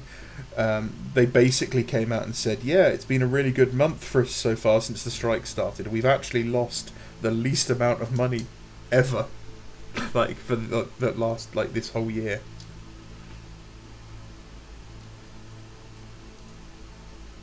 Yeah, there's an awful lot of people in Hollywood who are employed just for the sake of being employed. Bought 10 plastic Fire Warriors from £5 from boot sale last week. Only problem is that they are caked in 20-year-old paint and they look absolutely atrocious. Blobs of thick white in the recesses, etc. Wraithface, you want to get your hands on some of this shit. Isopropyl alcohol absolutely destroys acrylic paint. Dunk them in, leave them for 5 minutes, get an old toothbrush, it'll start coming off within 5 minutes. Brush them, dunk them, brush them, dunk them. Don't let them soak for too long. You can maybe do 10-15 minutes at a go. But yeah, you'll absolutely take them apart really easy. Oh yeah, Dettol's good, isopropanol's better. For a start, isopropanol doesn't do that horrible thing that Dettol does, which is where it all gums up if you get water anywhere near it.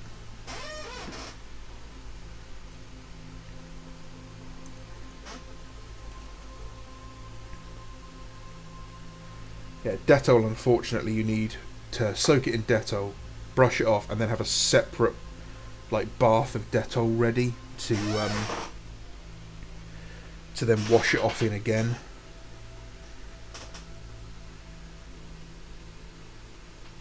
And it smells forever. Plus it absolutely destroys your skin. Yeah, do not drink the isopropyl alcohol. No matter how much of a dirty homeless person you feel like being, do not drink it. Because it'll kill you dead.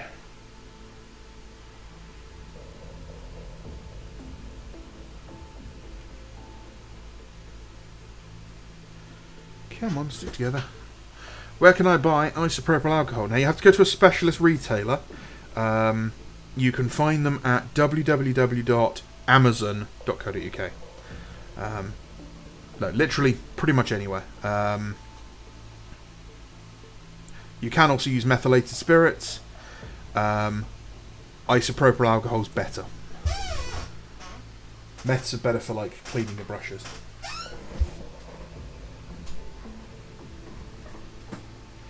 I don't know where it's gone now. I had a great big glass jar that was like yay big, that was full of pickles, you know, like pickled gherkins, and I used that as my stripping bowl. I would fill it with Dettol, close it up, shake it, and leave it for like 12 hours.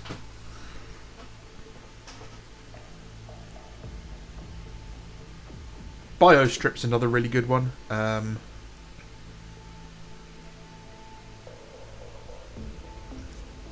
So yeah, the good thing about isopropanol as well is you can keep reusing it. So if you get yourself some, get like a small metal filter, and get like a second bottle of something, you know, just an empty plastic bottle, whatever, glass bottle would be better. And you can just decant it in there. It'll change colour, but you get all the bits out of it, and then use that stuff as your first wash, and then wash it off in some fresh stuff afterwards. and yeah, that works really, really well. So you can use it several times.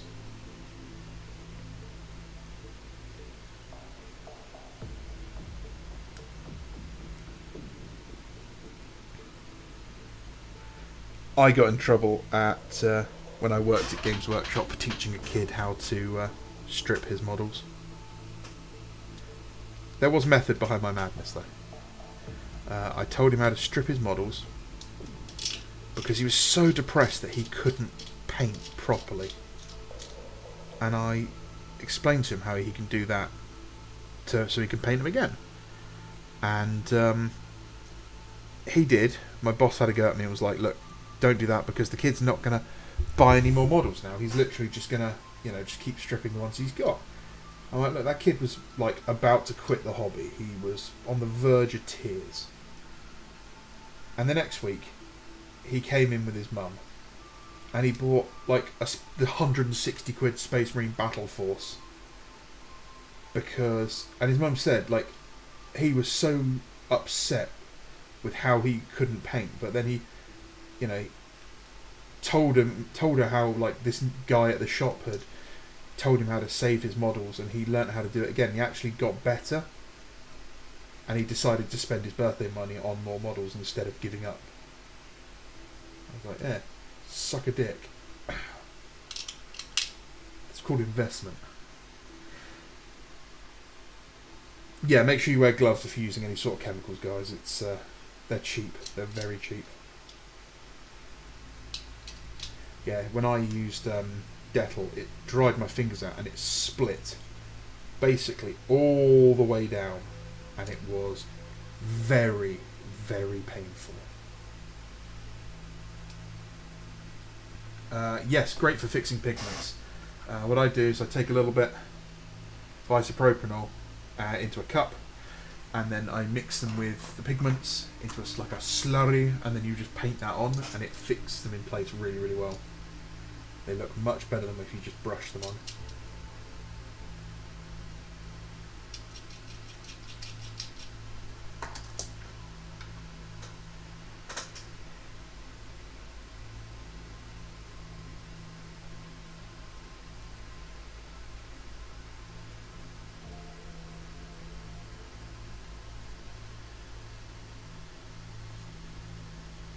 Nearly done.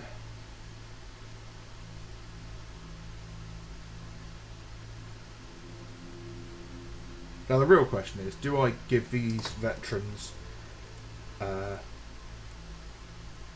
2 melter guns like I did the other squad, or do I equip them with something different?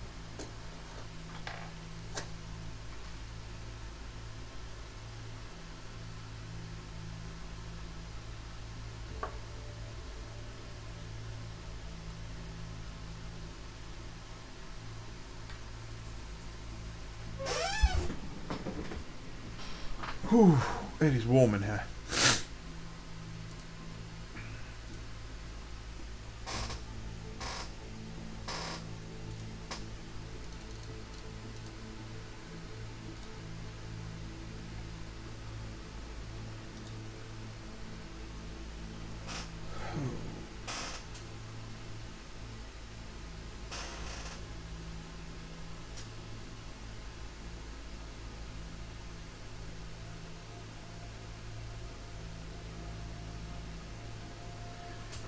I don't know if it's just because this is badly cast or something, but this last leg does not want to go together properly.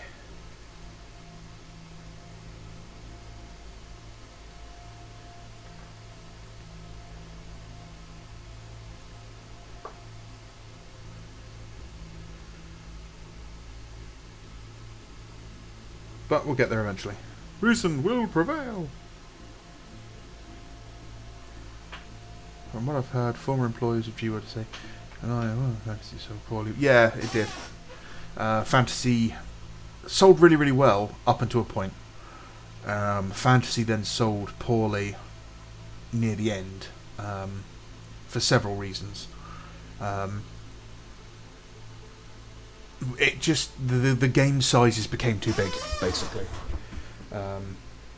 You went from 1,500 point armies as like your standard game, or actually we always went from I think we went from 1,000 points up to 2,500 to nearly 3,000 points as your standard game size. And yeah, it went from being like 2 or 3 regiments and some characters to dozens, and it was just too much. People were struggling to carry stuff. The amount of books you needed in some of the editions was insane. Some of the models were not getting updated. Other models were getting new models all the time, which is, a problem with all the factions. And it just wasn't rolling with the times particularly well.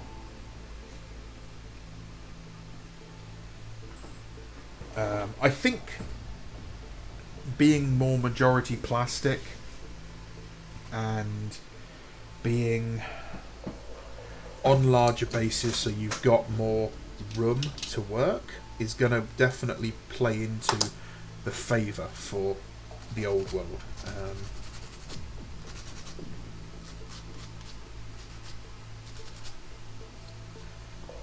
I don't think it's going to dethrone 40k. I don't think it's going to knock Age of Sigmar back as much as some people think it is. I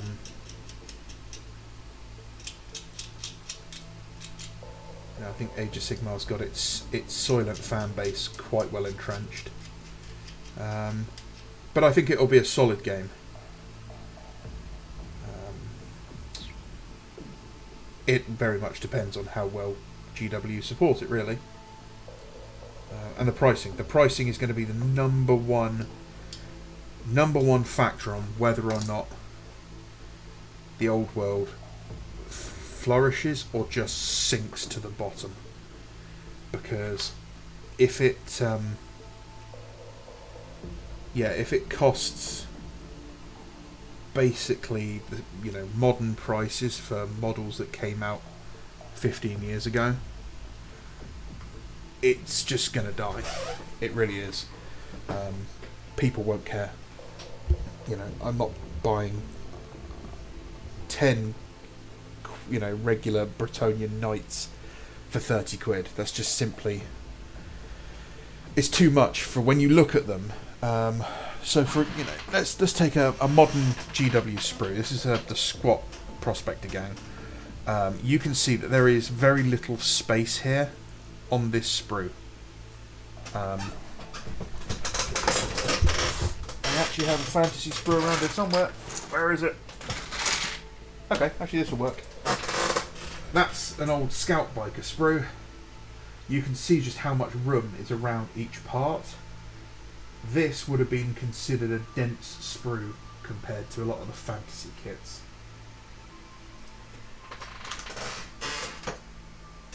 There it is. There you go. So one of the old Wood Elf sprues. You see just how much space is between each of those heads.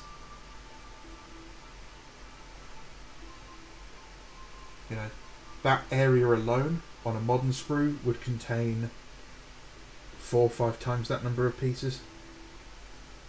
So if they're going to pop sprues like this in a box and ask for modern day prices, it's going to tank.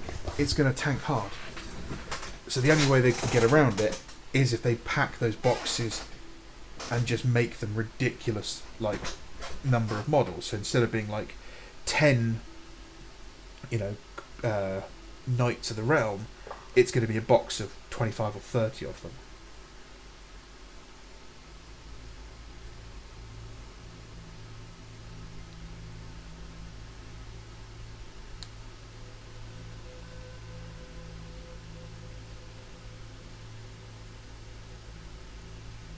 Oh, don't like that. That's a lot of gaps around the arse cheek for that one. We're going to have to fill that in with something and get a lot of pouches on that guy.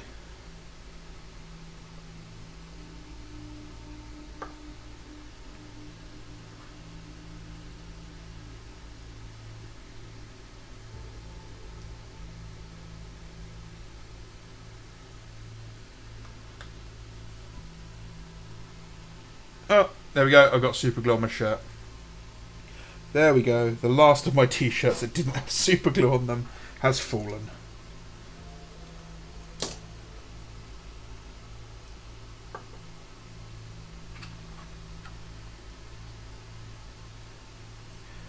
Old World having less factions is definitely going to help to a lesser degree. The only issue I see with it is that there's a lot of factions people are going to want to play. I don't think so. Let me just pull it up. Old World faction list.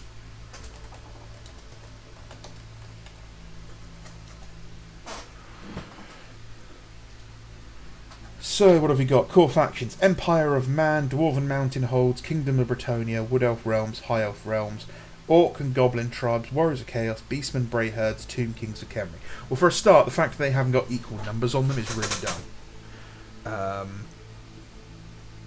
The easiest thing to do there would have been to bring Skaven back, or Vampire Counts.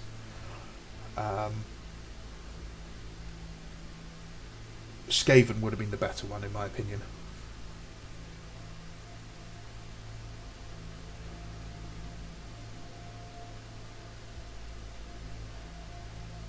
Yeah, I mean, whew. Let's see.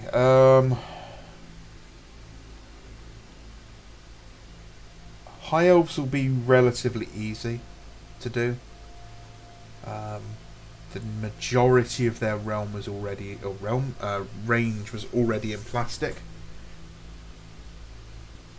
Wood Elves, what was not plastic from them when Fantasy ended? The Tree Men got changed. Dryads got changed.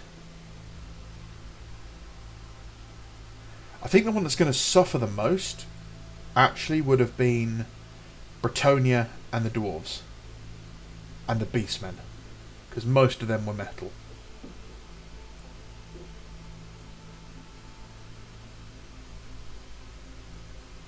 The Skaven range most definitely does need an update quite badly. You know, I would... I'd be very happy to see that getting a good refresh.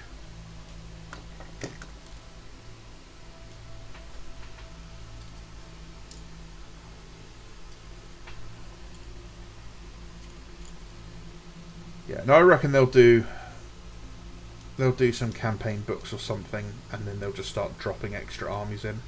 The problem is, if you've got, what, 7 factions there, everything should be available for those 7 factions before they start introducing new models.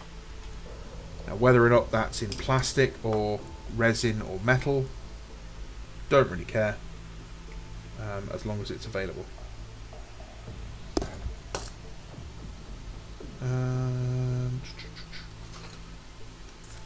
Haha, that's what I'm after.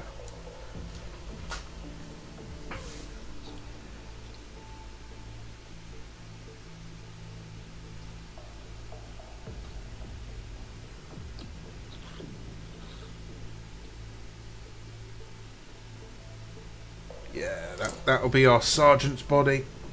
Let's just get rid of this.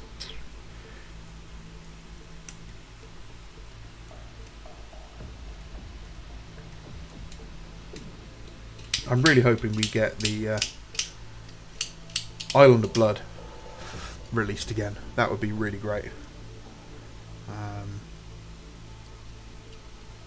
That would give us a lot of really cool High Elf models. And some really cool Skaven models. Which is why we probably won't get it.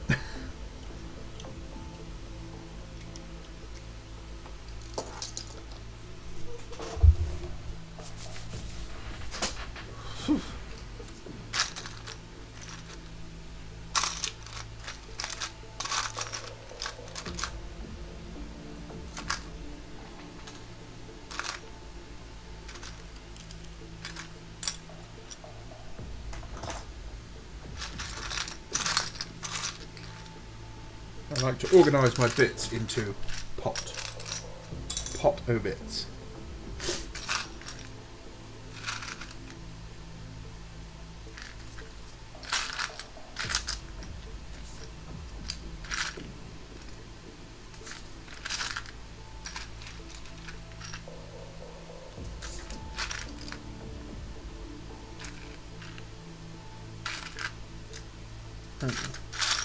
Doesn't appear to be any interesting arms in this one.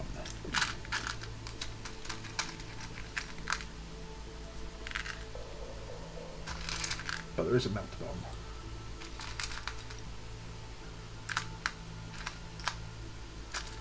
How are these heads going to scale?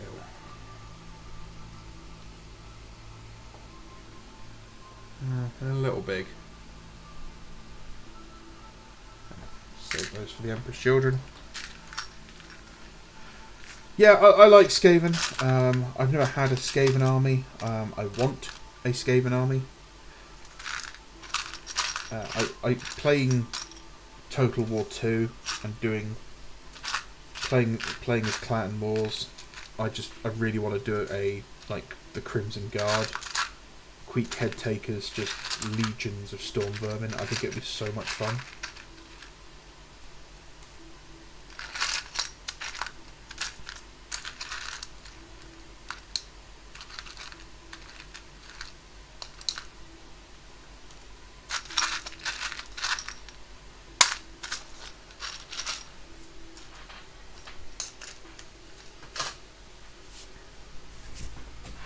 Let's find some Mark 6. Check for the arms.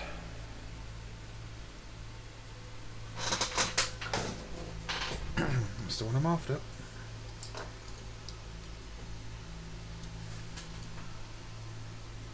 Orcs will be a good one to do.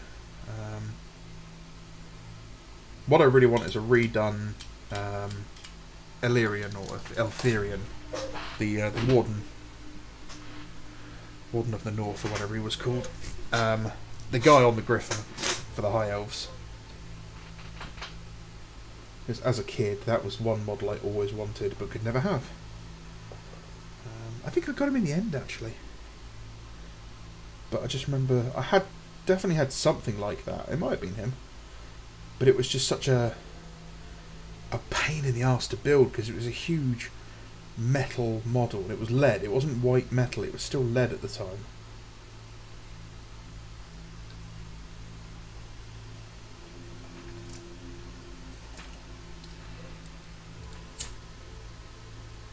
Unfortunately, Isle of Blood came out when I'd kind of lost interest in Warhammer. So I never got round to securing the bag.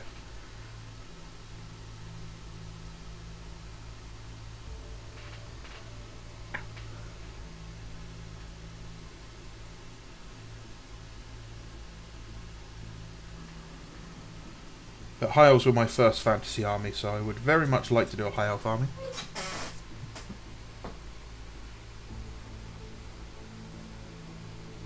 So I expect probably Tomb Kings and Bretonnians obviously at release. And then the rest of the factions to get released over the next year. I can't imagine they drop all of them together. That would just be anti-GW.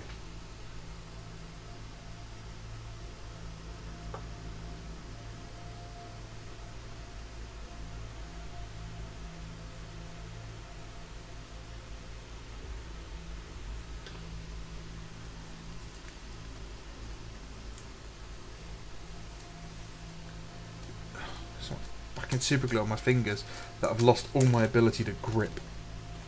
They're just sliding all over the place.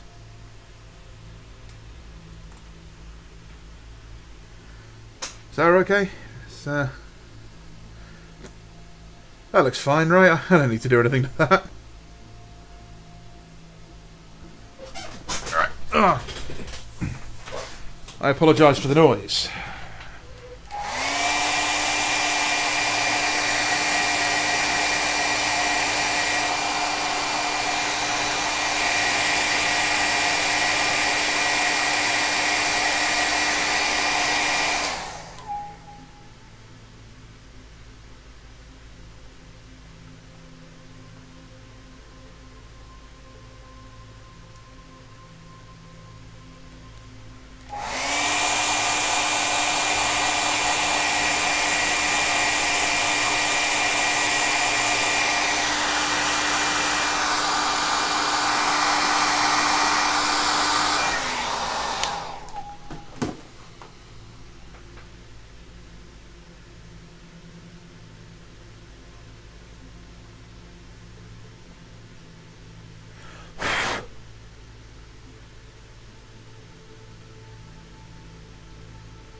Oh no, it's broken!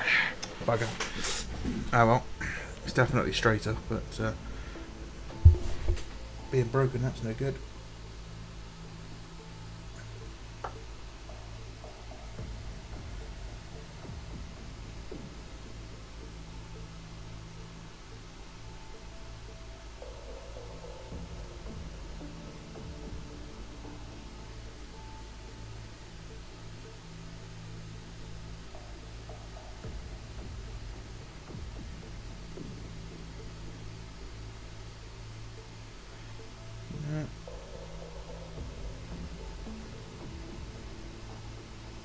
I'm going to have to try and pin this, which means I'm going to have to find something to pin it with.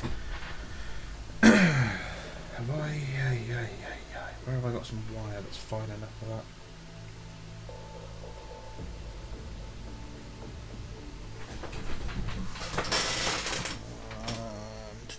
That's too thick. I have some copper wire around here. Come on guys, think about this together. I believe in you, you can help me find this. Where have I left my copper wire?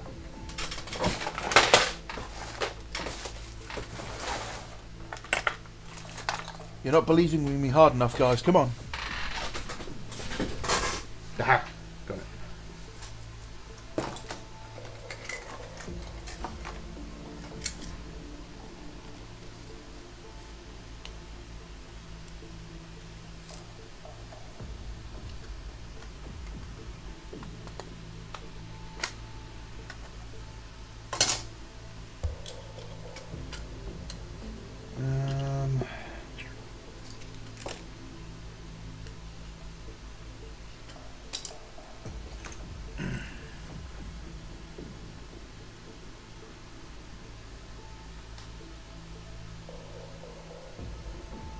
This isn't going to work because this is too big.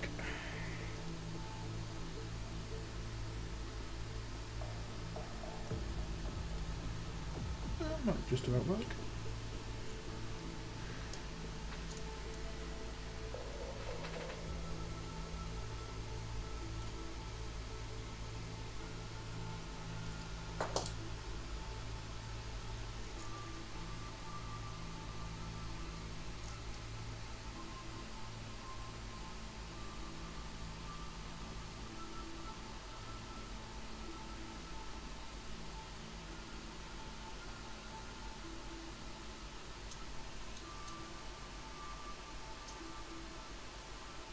You guys seen the story about Games Workshop's giant piles of wasted stock?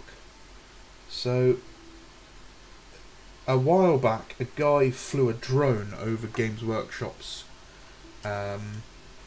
Leighton HQ, and out the back he found just pallets and pallets filled with stock left outside in the rain. Now, allegedly, this is because it was all damaged because of a flood, but I don't believe that shit for a second.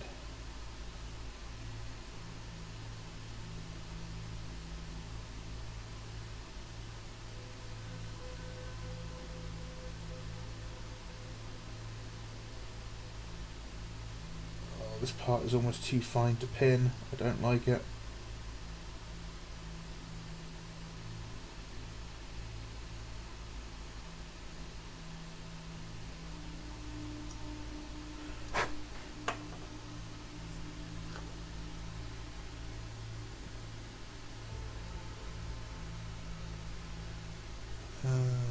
Clippers are there.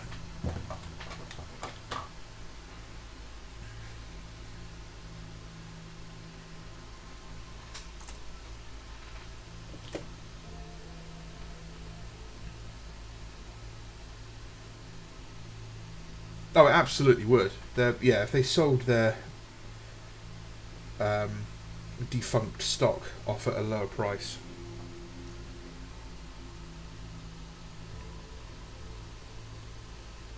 Ironically, that's something they could use as a selling point for Warhammer Plus. They literally could just be like, hey, subscribe to Warhammer Plus for a year to gain access to the B sales where you can pick up, you know, cheaper models.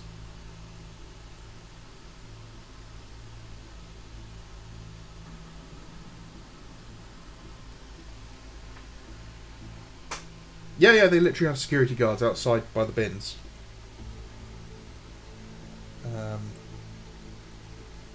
It's unironically, it is the most heavily guarded spot in Games Workshop.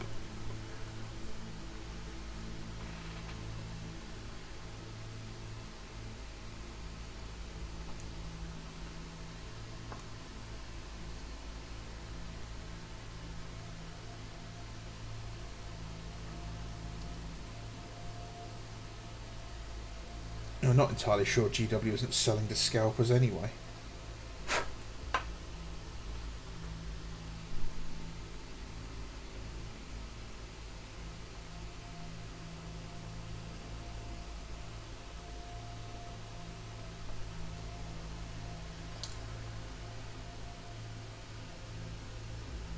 Seriously, like, Games Workshop selling to scalpers, or Games Workshop themselves being the scalpers, would make sense. Because you look at how much money they're selling those kits for. Their shareholder goes, wait, we could sell this on eBay under a different name for how much extra?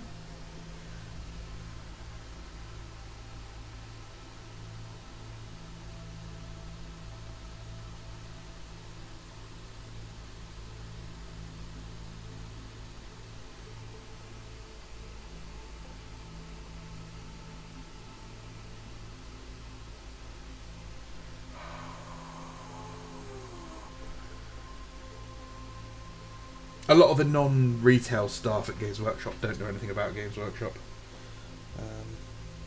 All the factory staff are generally hired, but from people who don't do anything with Games Workshop. The shipping staff as well, specifically so they don't have any like leaks from that plant.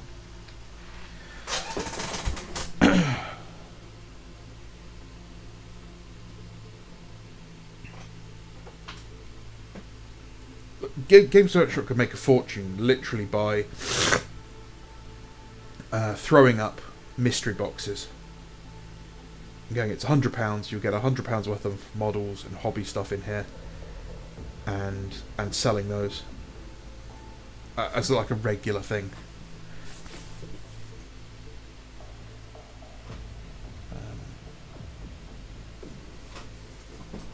Or doing liquidation sales, like, rather than bringing stuff back in to just bin it, which is what happens.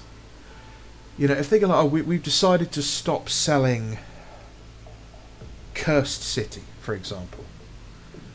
Instead of selling it and going, or sending them all back, drop the price by 40%. That's it. Someone will buy it. Someone will buy it just for the models. They did it when they shifted over from lead to white metal. I vividly remember this. Walked into my local Games Workshop and they had a big bank of like tables in the middle of the store, obviously, which is where the games are played. But all the tables were cleared away, all the terrain, and it was just every box set and ballista pack piled high. And it was like, buy two, get an extra one for free. Or get an extra one half price or something like that. And people were going crazy. People were just grabbing models left, right and centre. The Great Lead Sale, as it became known, was a fever dream of about 25 minutes. And I think I managed to get myself a box of Deathwing Terminators, and it was missing the heavy flamer. It had 5 Stormbolters instead of 4 Stormbolters and a heavy flamer. And I got my aunt to take me back to the shop that day and get it exchanged. So I ended up not with a lead box, but with a white metal box of them instead, with all the parts. For the price I paid for the knockdown lead ones.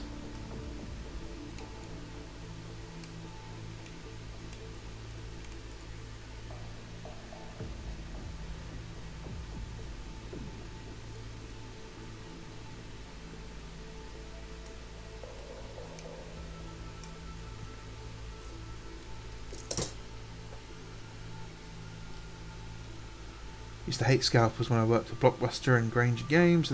Yeah, all scalpers are awful, but they are a symptom of our own creation. If we weren't so hungry for the product, they wouldn't have a market.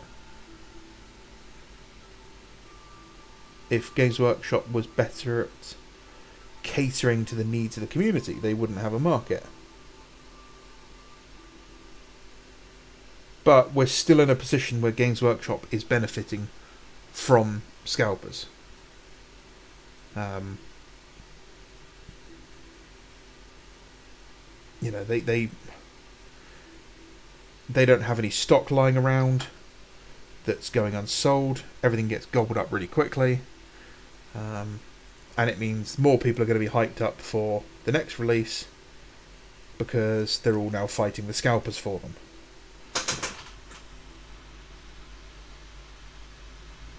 So GW wins 100% of the time with scalpers, unfortunately. The only time they don't is with the loss in not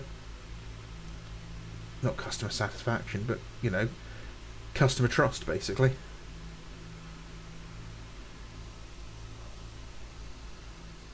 Why is this super glue not super gluing?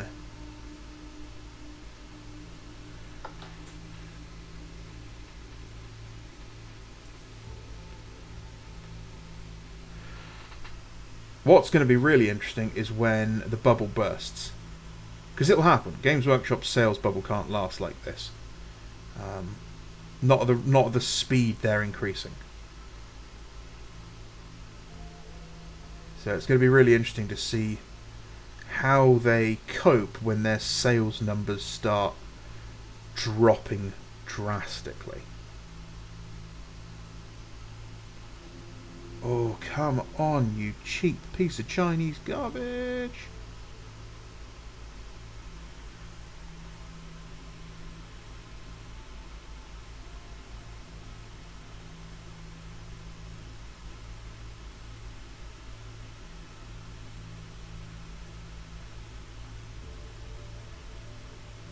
Don't want to pin the hand to the arm.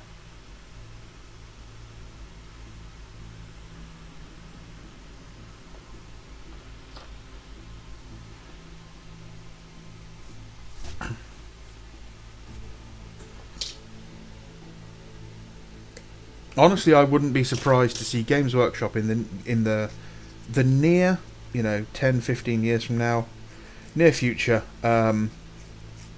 contract out Games Workshop. The miniature side of the business would become less profitable than the licensing side of the business, and at that point, that's when they'll move it out to someone else. They'll literally sell the rights to produce miniatures to someone else, and that'll be it.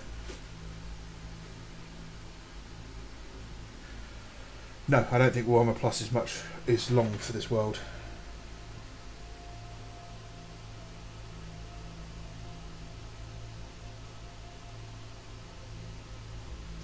I wouldn't be surprised if this is the last year of it. They've lost about £7 million on it so far. Actually, there might even be more than that. But it hasn't been successful at all.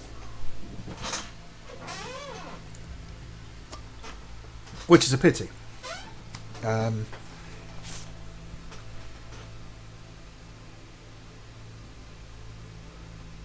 It's salvageable. It's absolutely salvageable. You can fix Warhammer Plus by focusing more on higher quality animations. Do weekly animations for a story that takes 15 to 20 episodes to tell. Something that takes a while, something that takes... Maybe it's a Monster of the Week style, like serialized thing like Star Trek was. Or it's just a longer movie-esque series, which is one long story. But you have to focus on quality. You have to have absolutely the best quality animations out there.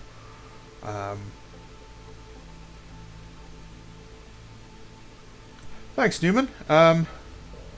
It's always nice when the algorithm plays ball. You can always tell because my videos go from getting about 250 views to, upwards of 2 or 3,000, which is always hilarious. So what they need to do is basically they need something like Astartes. They need something like Astartes with 15, 20-minute long episodes every single week. And then you need several of them. You need 5 or 6 different shows like that alone coming out every week. You need an evening's worth of stuff every single day on that program. It needs to have videos of painting. It needs to have entertaining lore videos. It needs to have entertaining battle reports. They can't be boring. They can't be cringe. They actually have to be entertaining. And, you can do things like have audiobooks read by celebrities. That would be a really great one.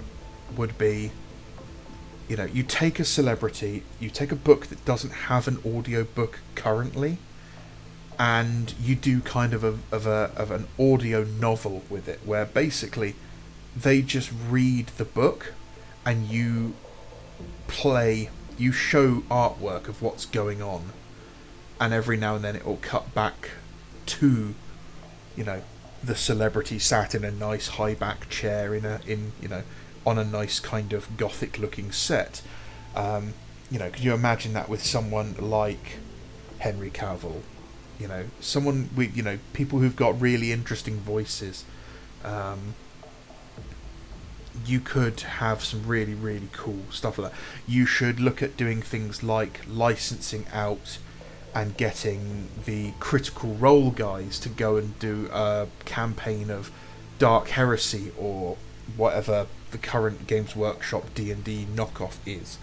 And they do a session of that once a month or once a week or however often they want to do it, with accompanying animation next to it. Then you need your painters to show their faces. I know that a lot of the stuff is done for...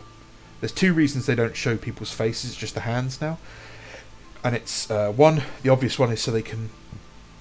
The talent can't build a brand and then run away. And 2, they can then re-language it really easily for foreign audiences. That's a minor one. That's really minor. People who are watching this stuff in different languages, honestly, I don't think many of them are going to mind if it's dubbed. I think that because a lot of media is from the English-speaking world, they're probably used to that already. So once you've got enough content coming out at a good quality on a regular basis, throw in something like a 15 or 20% discount linked to your account to be used on the Games Workshop web store. You're still going to be making more money than if they bought from third-party retailers, but what people are going to do is they're going to order the stuff that can only be got from Games Workshop. You're paying £50 a month or £50 a year for a subscription. You've already got £50. Knock 15% off models. They're going to have to still be buying a fair bit to hit that extra £50. Especially if you say put limitations on it, it can't be used for certain models, certain starter sets, whatever. Or maybe it's only a one-time per year or once a month, 25% discount for use once a month. Code, that would be fine. A lot of people would buy the Warhammer Plus subscription simply for that alone, I guarantee it. Keep the content coming out regularly, and what you do is at the end of the year or every 6 months or so, you basically start mirroring the releases onto your YouTube channel. So, episode 10's coming out for this Bolter and Bolter show. Now, because episode 10's come out on Warhammer Plus, we're now going to release episode 1 on YouTube, and then next week episode 2, episode 3, so on and so forth. Use YouTube way more, because that's the best way of doing free marketing. The other thing you do for Warhammer Plus is you get guest spots on with painters and hobbyists and creators from places like YouTube, Instagram. You get people like Ninjon, you get Sam Lanes, you get Vic, who I can never remember his surname, Miniac, Goobertown Hobbies, those sorts of guys. You get them to come in and do events, Hey, we've got a load of these really famous painters that you kids will watch on YouTube. They're going to do a 24-hour paint stream hosted at Warhammer World. They've got 24 hours to build and paint the entire new Warhammer, the Old World Battle Force. And then you've got like Ninjon going, oh, I bought the Tomb Kings one because I like vampires and they're basically Egyptian vampires. And that's what he does. And you have professional quality footage, editing of what's going on and all that sort of thing. You do more adult classes, you do painting stuff from Darren Latham that is just up there. You get Sam Lanes and stuff doing painting tutorials that are not designed for 12-year-olds. This is not like, hey, dry brush and then shade and then highlight. No, this is talking about, blending and underpainting and object source lighting and colour theory, tonal shifting, all sorts of, over the top, serious topics for adults to paint at. You do things like, terrain masterclasses, using the plastic kits and how to make them look really cool.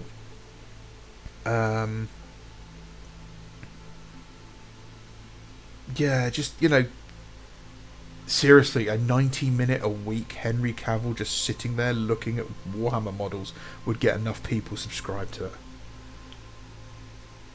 It really would. I'm not even joking. People are that sad. He wouldn't even have to say anything. The camera would just like randomly zoom around looking at what he's building, and every now and then it would just cut to his face and he'd just sort of give you a little knowing, like, smirky chuckle. And that's all he has to do. I know like 15 women who would subscribe to Warhammer Plus who couldn't even point out what a Space Marine is from a lineup of Space Marines. But they'd subscribe. They'd absolutely subscribe. I know several guys who are exactly the same as well.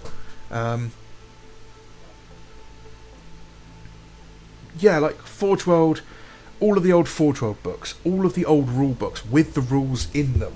Special events where, we've got a bunch of guys and we're doing a 3rd edition campaign or a 2nd edition campaign with all the models painted up in 2nd edition style. Those sorts of things would be great, like that whole Darren Latham thing where he did his 90s Marine challenge.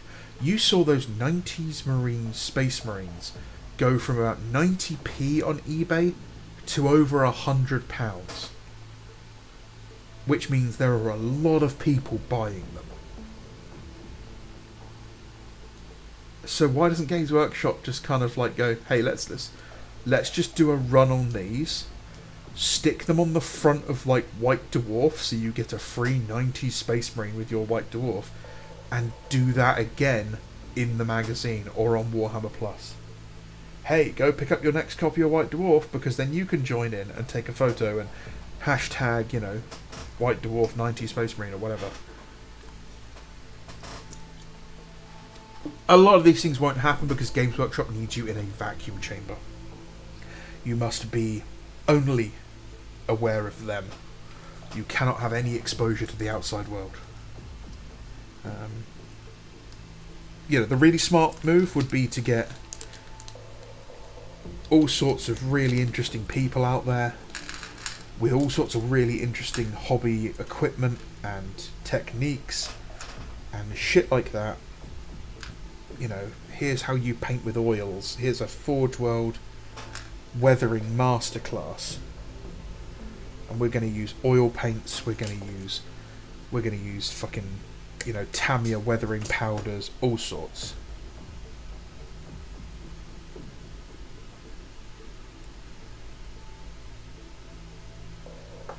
But it won't happen.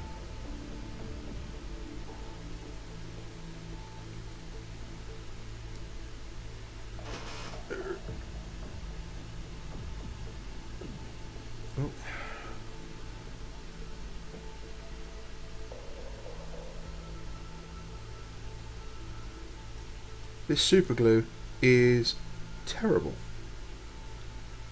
It just ain't super gluing.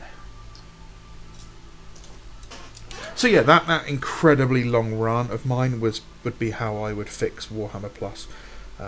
Unfortunately, Games Workshop is terrified of spending money on anything that is not shareholder dividends at the moment. So you want to fix Games Workshop? You privatise it. That is how you fix Games Workshop.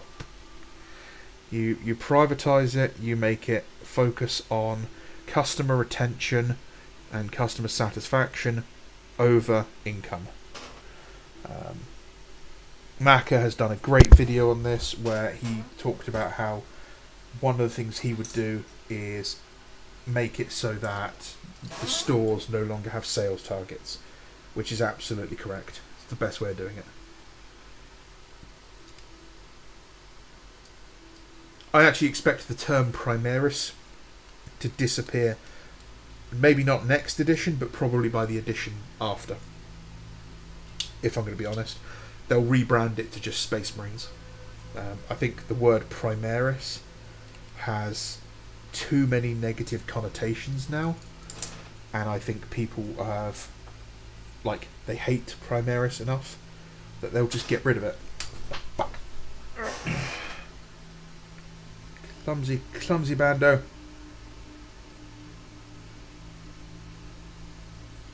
Fool of a took.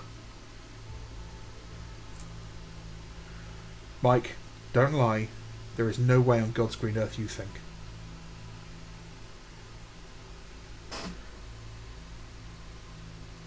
Well, that's pretty menacing, if I do say so myself.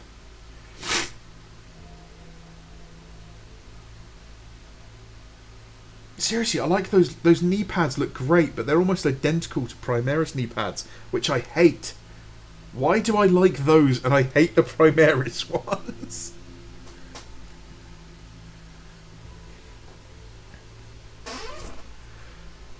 I'm making bad jokes at the expense of the community that's obsessed with new products. Yeah. I mean that is a problem. You'll know it's a real problem when Games Workshop actually address it. When you see a Warcom article that actually talks about, you know, not spending too much on your hobby. I've seen that in several hobbies where they've ended up having to make that sort of post, and it's never a good thing because, you know, people have spending problems.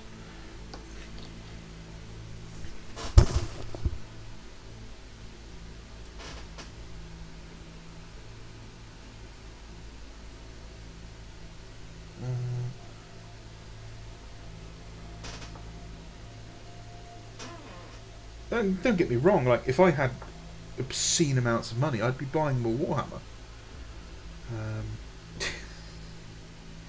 There's only enough room in this town for one Autismo, Mike, and it's me.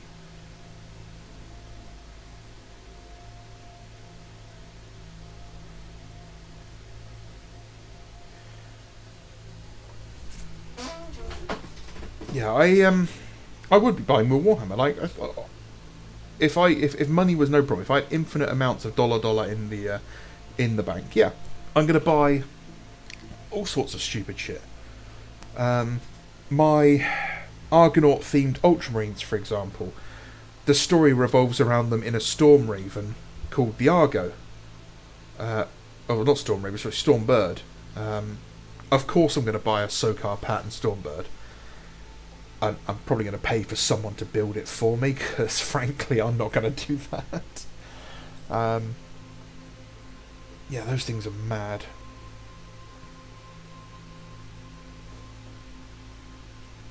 Warframe removed a random chance game feature microtransaction because some guy spent way too much on it. That's good. That is good. I don't like microtransactions at all. It is just gambling, it is addictive, and it preys on people's weaknesses. That being said, you know, I used to play Overwatch, and it feels great to get a box and for it to open in front of you and you get all the shiny, cool items and stuff. I mean, Overwatch did it well because everything you could get from those boxes you could earn through winning games. You didn't actually have to spend any extra money, which was what you want. You know, you want it so that you basically just have to play the game. And I don't, break out the credit card. I don't believe that's present in Overwatch 2, however.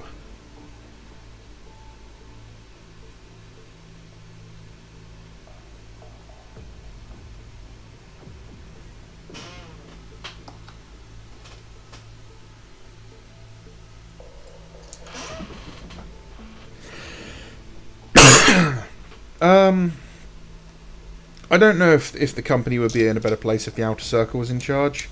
I think Mac has got a lot of good ideas, but I mean, if he owned the company, he could certainly make it more customer friendly. But would it be less successful? Probably. If it was, still beholden to shareholders, I don't think he could do a great job because shareholders are bullies.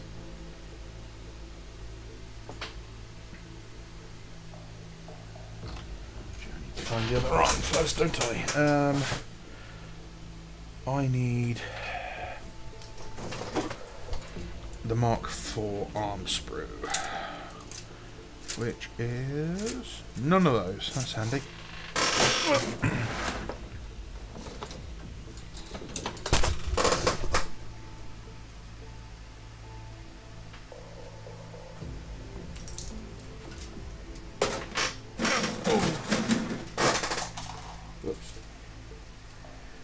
That's the one I'm after. And a Mark III armoured sprue. That's going out handy too.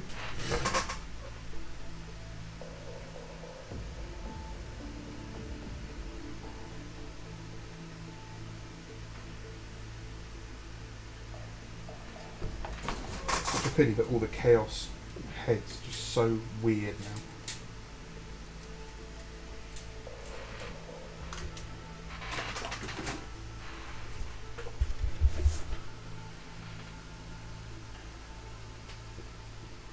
Yeah, if you pay money for in-game items through loot boxes, I'm sorry, you can't be saved.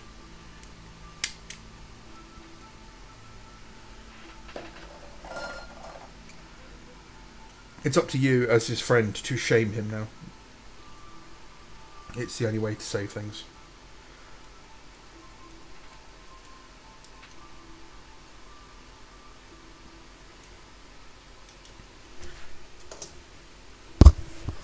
Anyone else planning on picking up some more Mark IV Marines before they go disappearing?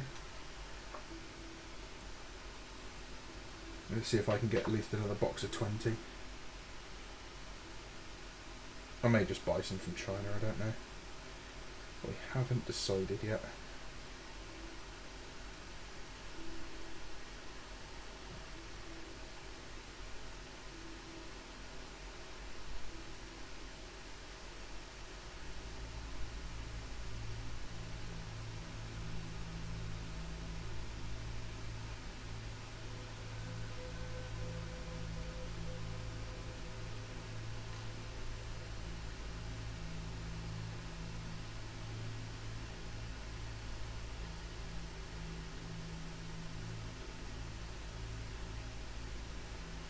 Okay, fine.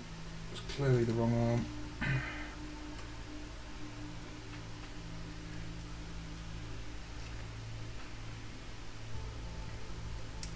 Mark IV kit's great. The only thing I don't like about the Mark IV kit is the bolters. I prefer... That was very close. The Mark III bolters. The Tigris pattern?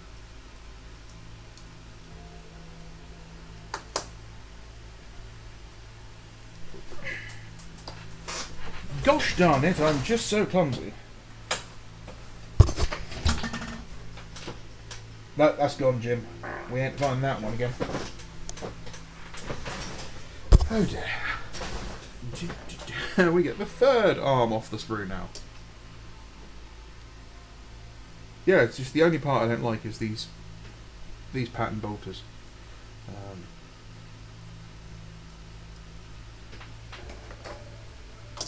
The Mark III kit, in my opinion, was better, apart from the lack of combi weapons.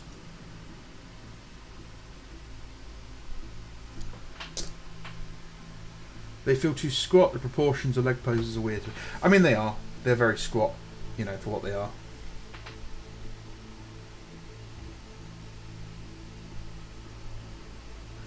You know, they are older Marines. They are going to be a bit chunky and small compared to the Herculean proportions of the Mark VI and Primaris and everyone else that's coming out.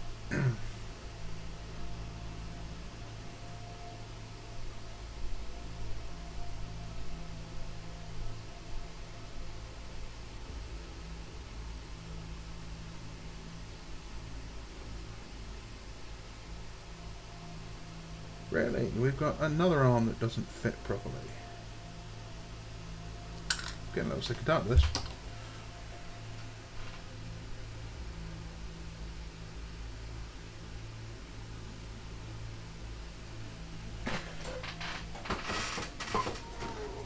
What? Let's try one of these ones instead then.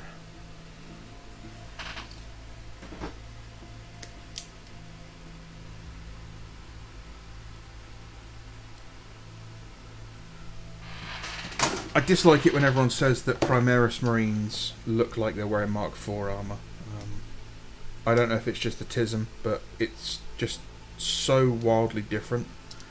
The helmet style is not the same whatsoever.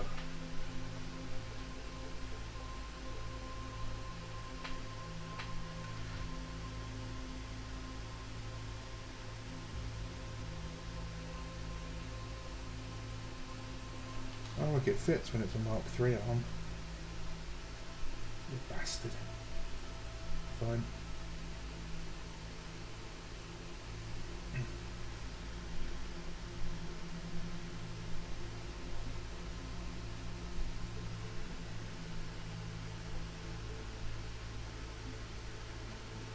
Two different types of glue that don't want to work well together.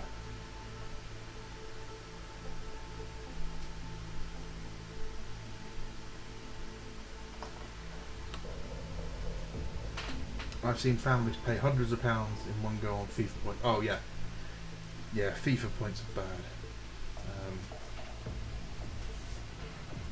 Yeah, especially if you've got kids, make sure you never save your credit card details into like a game or onto your PlayStation or anything like that.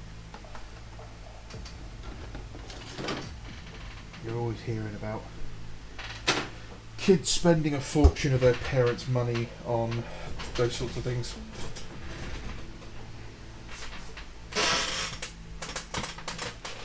Yep, a fool will easily be parted from his coin.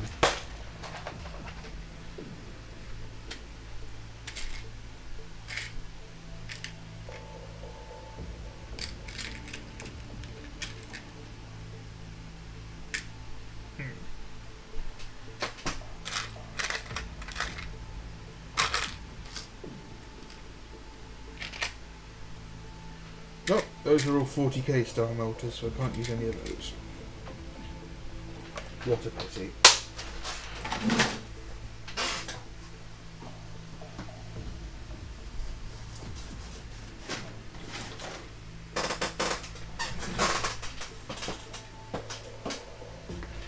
Into the big bits box we go. This is a truly terrifying place, a lawless place.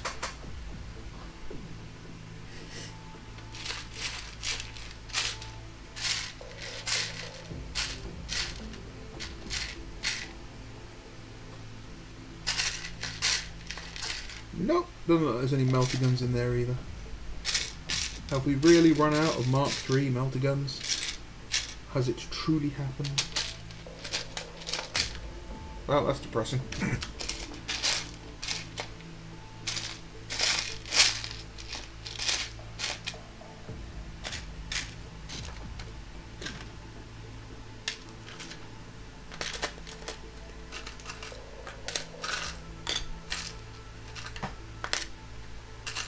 so many frag assault launchers from the front of Land Raiders.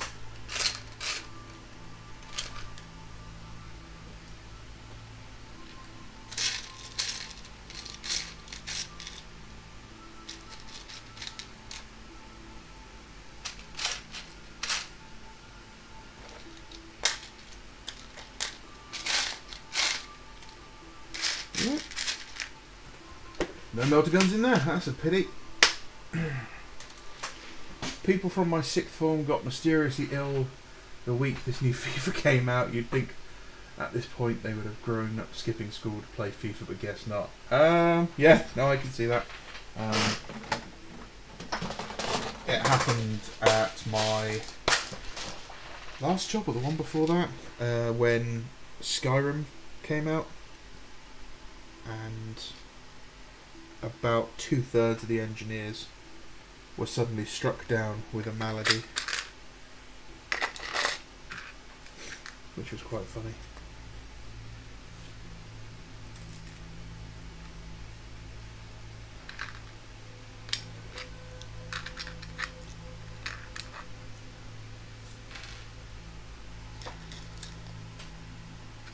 Let's give some of these Night Lords some Mark 6 helmets. Proper Mark 6 helmets, not the tiny little plastic ones.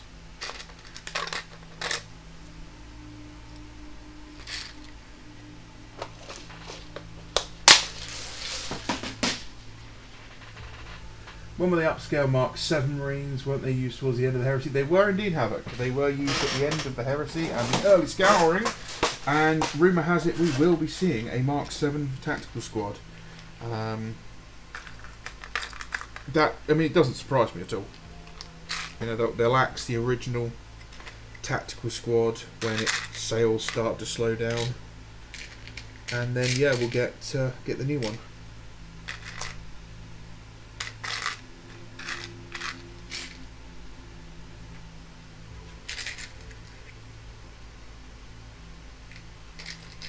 It bugs me that veterans can only take heavy bolters or missile launchers. I have 2 of these over-the-shoulder classic Forge World multi-melters that all I want to do is slap them in a veteran squad, like tank hunting. But I can't do it, and it annoys me.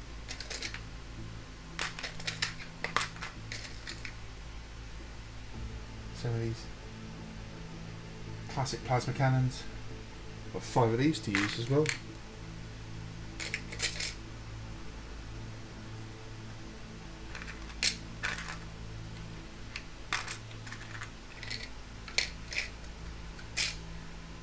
No, it doesn't look like I've got another melter gun. That's really annoying me because I like to double up on things in my squads. I also know if I make something else like a plasma gunner in there, I'm going to find that melter gun the exact same moment. If Baldur's Gate 3 didn't come out this summer, I was going to call in sick. Yeah. Mate, I heard guys sprinting past each other to get to the queue first on GTA Midnight Release. I worked the midnight release of...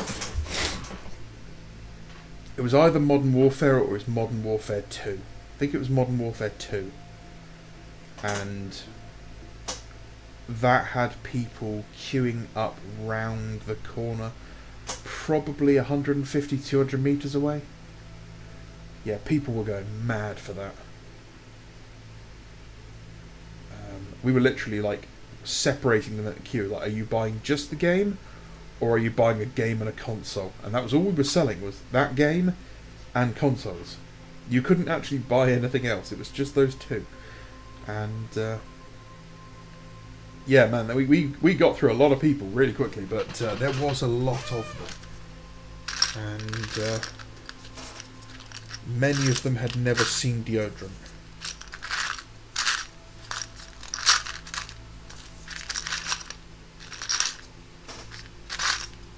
I, on the other hand, have never played football games. Actually, that's a lie. I used to play Adidas Power Soccer on the PlayStation 1 I had the demo. But yeah, football's never really been a thing that I cared about. Or cars. I don't really care about cars either. Whereas all the kids at my school loved football and cars. All they cared about. So I often did not have much to talk about with people.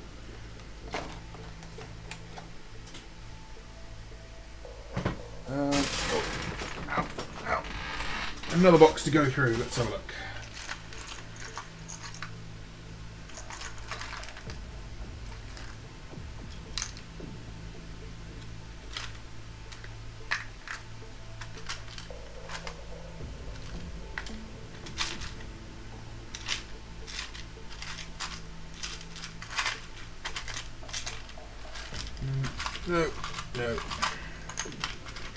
No.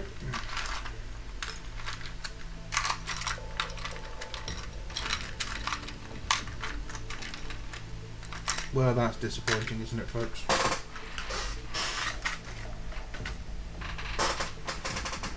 I'm sure I can find a regular melter.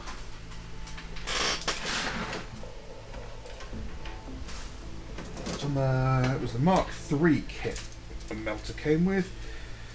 There you go. second sprue I look at, I find one.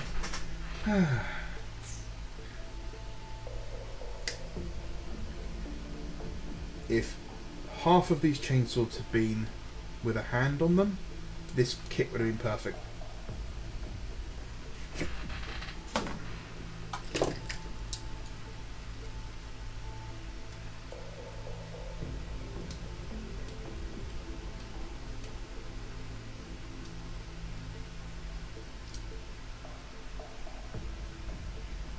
I wish Macca was in charge. Yeah. Really thought the hate had died out. No hate dies down. Everyone hates everything all the time. It's all we do now as human beings is hate. Hate. It's the natural order of things, unfortunately.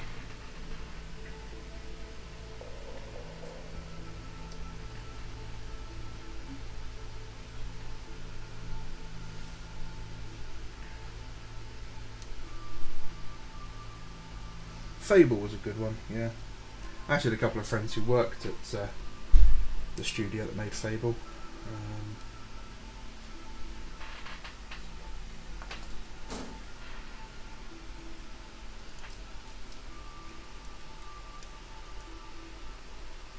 Yeah, it's quite funny having been at uni studying games design.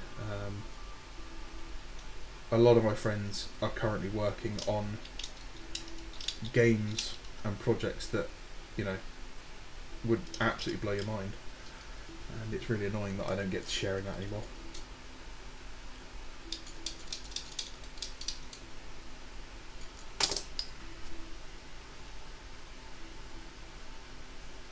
My Dark Angels all had power sword and plasma pistols, and had so many Mark III parts I could have put together a spoiler squad from the Sergeant options, but I stopped collecting. Oh, jealous.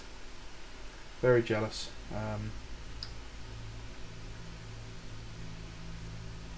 I like the Mark III kit. I used a lot of the Gladiuses for my Ultramarines, and it got very difficult to get a hold of them.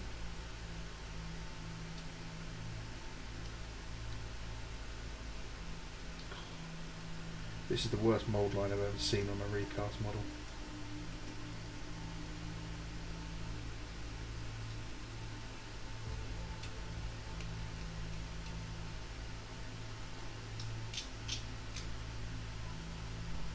Yeah, there's like some proper mould slippage.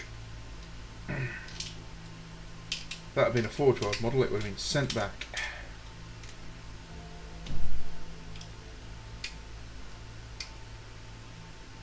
I do like the old 412 paradox though, you know, you want your model to be perfect, you also want it to be kind of broken, so they'll send you another one.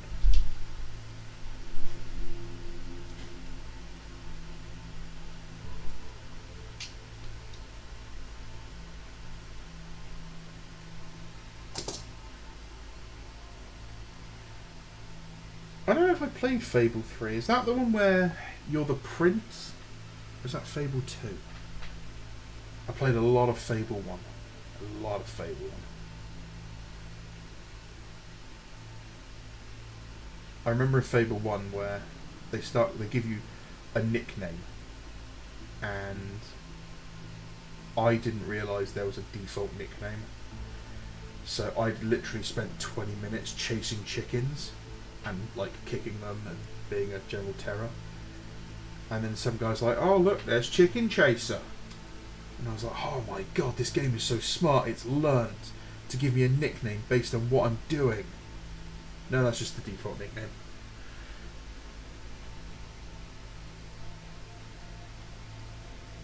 And I remember the bit in the woods with the werewolves where you've got to escort the guy through it, and that terrified me because, you know, of the few things that do scare me, for some reason werewolves are one of those things. Oh man, werewolves absolutely terrify me.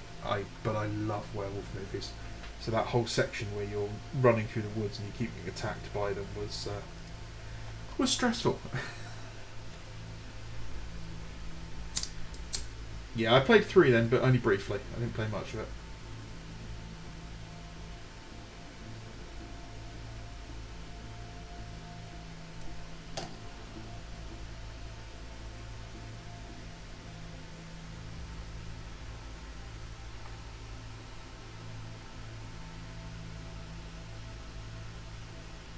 He's running with his melter gun. Out of our way, I've got tanks to kill.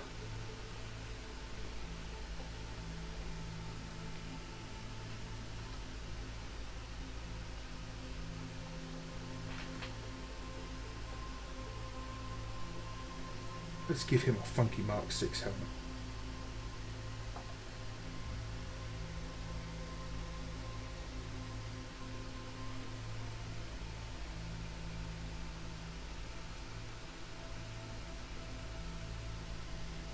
Nice.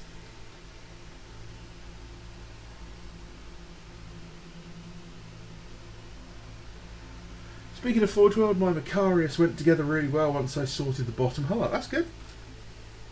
It's always good when you actually get a kit that goes together well. You know, as much as we rag on them and as much as we get free stuff off them when things go badly, at the end of the day, you've spent a lot of money on a kit. You want the best quality kit you can get your hands on. And it's why I won't buy their flyers.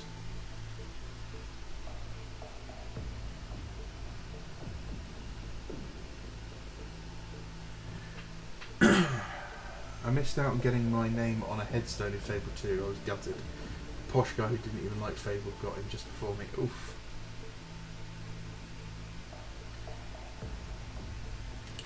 Yeah, I had a mug with the little gremlins from Fable 2 on it from the studio that my friend got me when he interned there.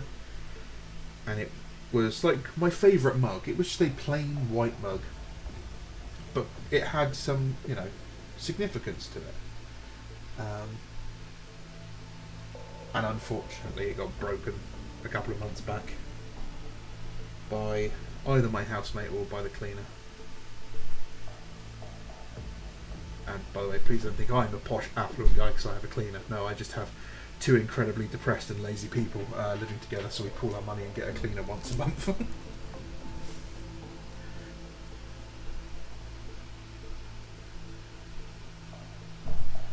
I crave an Imperial Guard bomber, but I'm not buying it. I'm sure as shit I'm buying it. Yeah, the Marauder is another kit I really want.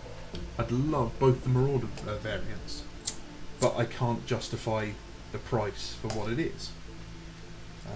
I'm never going to use it in a game, and I don't really have room to display it, so there's no point in me getting it. But I want one. Same with all the Titans, to be honest. And most of the Knights. There is nothing more aesthetic than the double battle acne shoulder pads.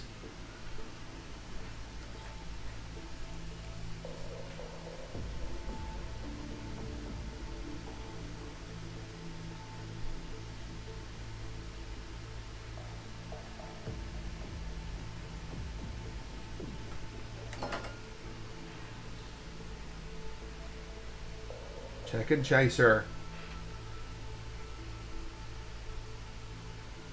Again, like, if I had the money, like, if money was no issue, I'd buy a Marauder Bomber. And it would just go in a display case.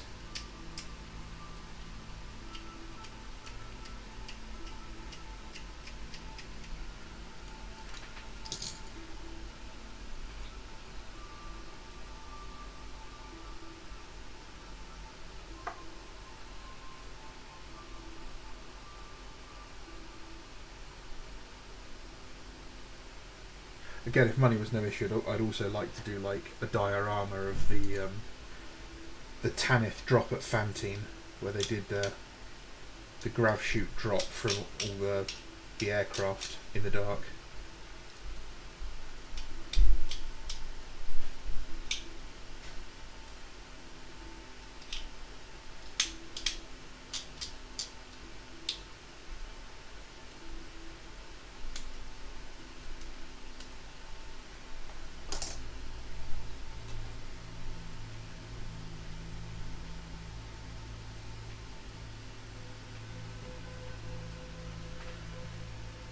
My dream Imperial Guard list is a Vietnam-style air cavalry list. I've built one Valk, but can't be bothered making an army like that.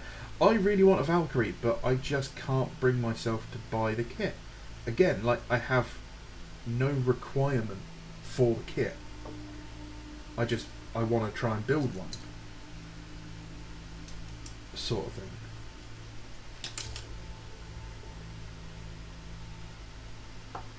Could buy the small ones if they still sell them. Got two and it is minimal. Fun to paint. Yeah.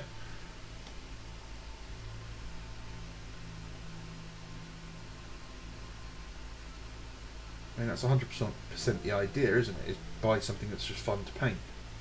If you're not limited to just an army list, you can pretty much get anything.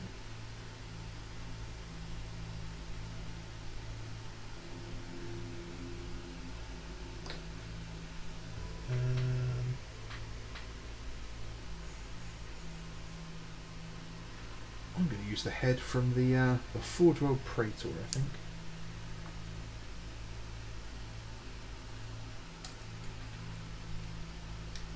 Really push the boats out.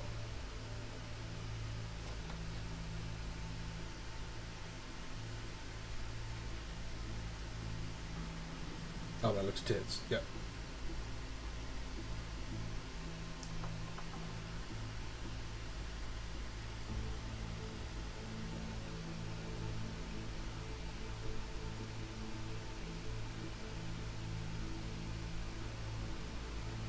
That is an angry Nostroman gentleman.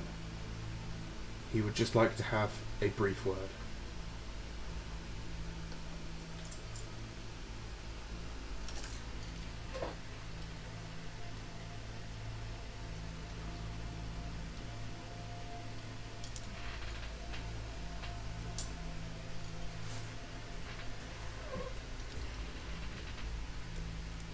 I could continue my Imperial Guard army. It would require me spending a small fortune on more Valhallan models. So instead they're just going to stay on a shelf somewhere. They may get repainted at some point, but I can't afford to expand them. And I also don't know any recasters that sell Valhallan models. Apart from one who costs more than Games Workshop does.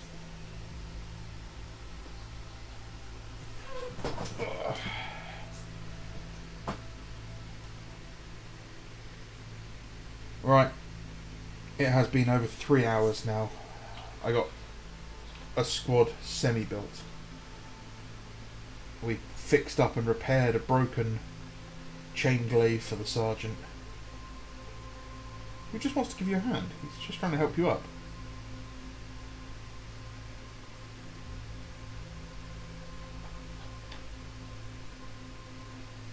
And we have an angry bolter man. That head's great. We have a painfully enthusiastic melter boy who just wants to get closer. And another shady melter boy who doesn't like the sun. Oh, I'm in a lot of pain now, guys, so I'm going to have to pack it in there. As always, I appreciate you guys coming along. Absolutely blown away by the consistent turnout, the regular names I'm seeing here. I know a lot of you guys are just on Discord and you just come along because I post a thing in there, but again, you don't have to, and I really appreciate it. Hit me up anytime you want, you know where to find me. You know, do all the things, like, share, subscribe. I hate saying stuff like that, I really do. I'm really close to 1,000 subscribers now. I've got 2 models that I can give away straight off the bat. I've got a Master of Possession, and I've got a Primaris Captain in Phobos armour. So I will figure out how to do it, but I'll do that giveaway with those models when I hit 1,000. So guys, thank you very much for coming along. I really appreciate it. Thanks for all the questions. Thanks for the chat. Thanks for listening to me moan about stuff. My throat is absolutely raw now. So yeah, I'm gonna get these guys finished off, and then I'll hopefully get them primed up, and I'll start painting them this week. I've also got to put together this TT Combat paint review. I've got all the separate stuff. I just need to edit it all together, which takes forever. So hopefully that'll be up tomorrow or the next day. Thanks for coming along, guys. My name is Bando. This has been Bando's Messy Stream. Have a great evening. Bye bye.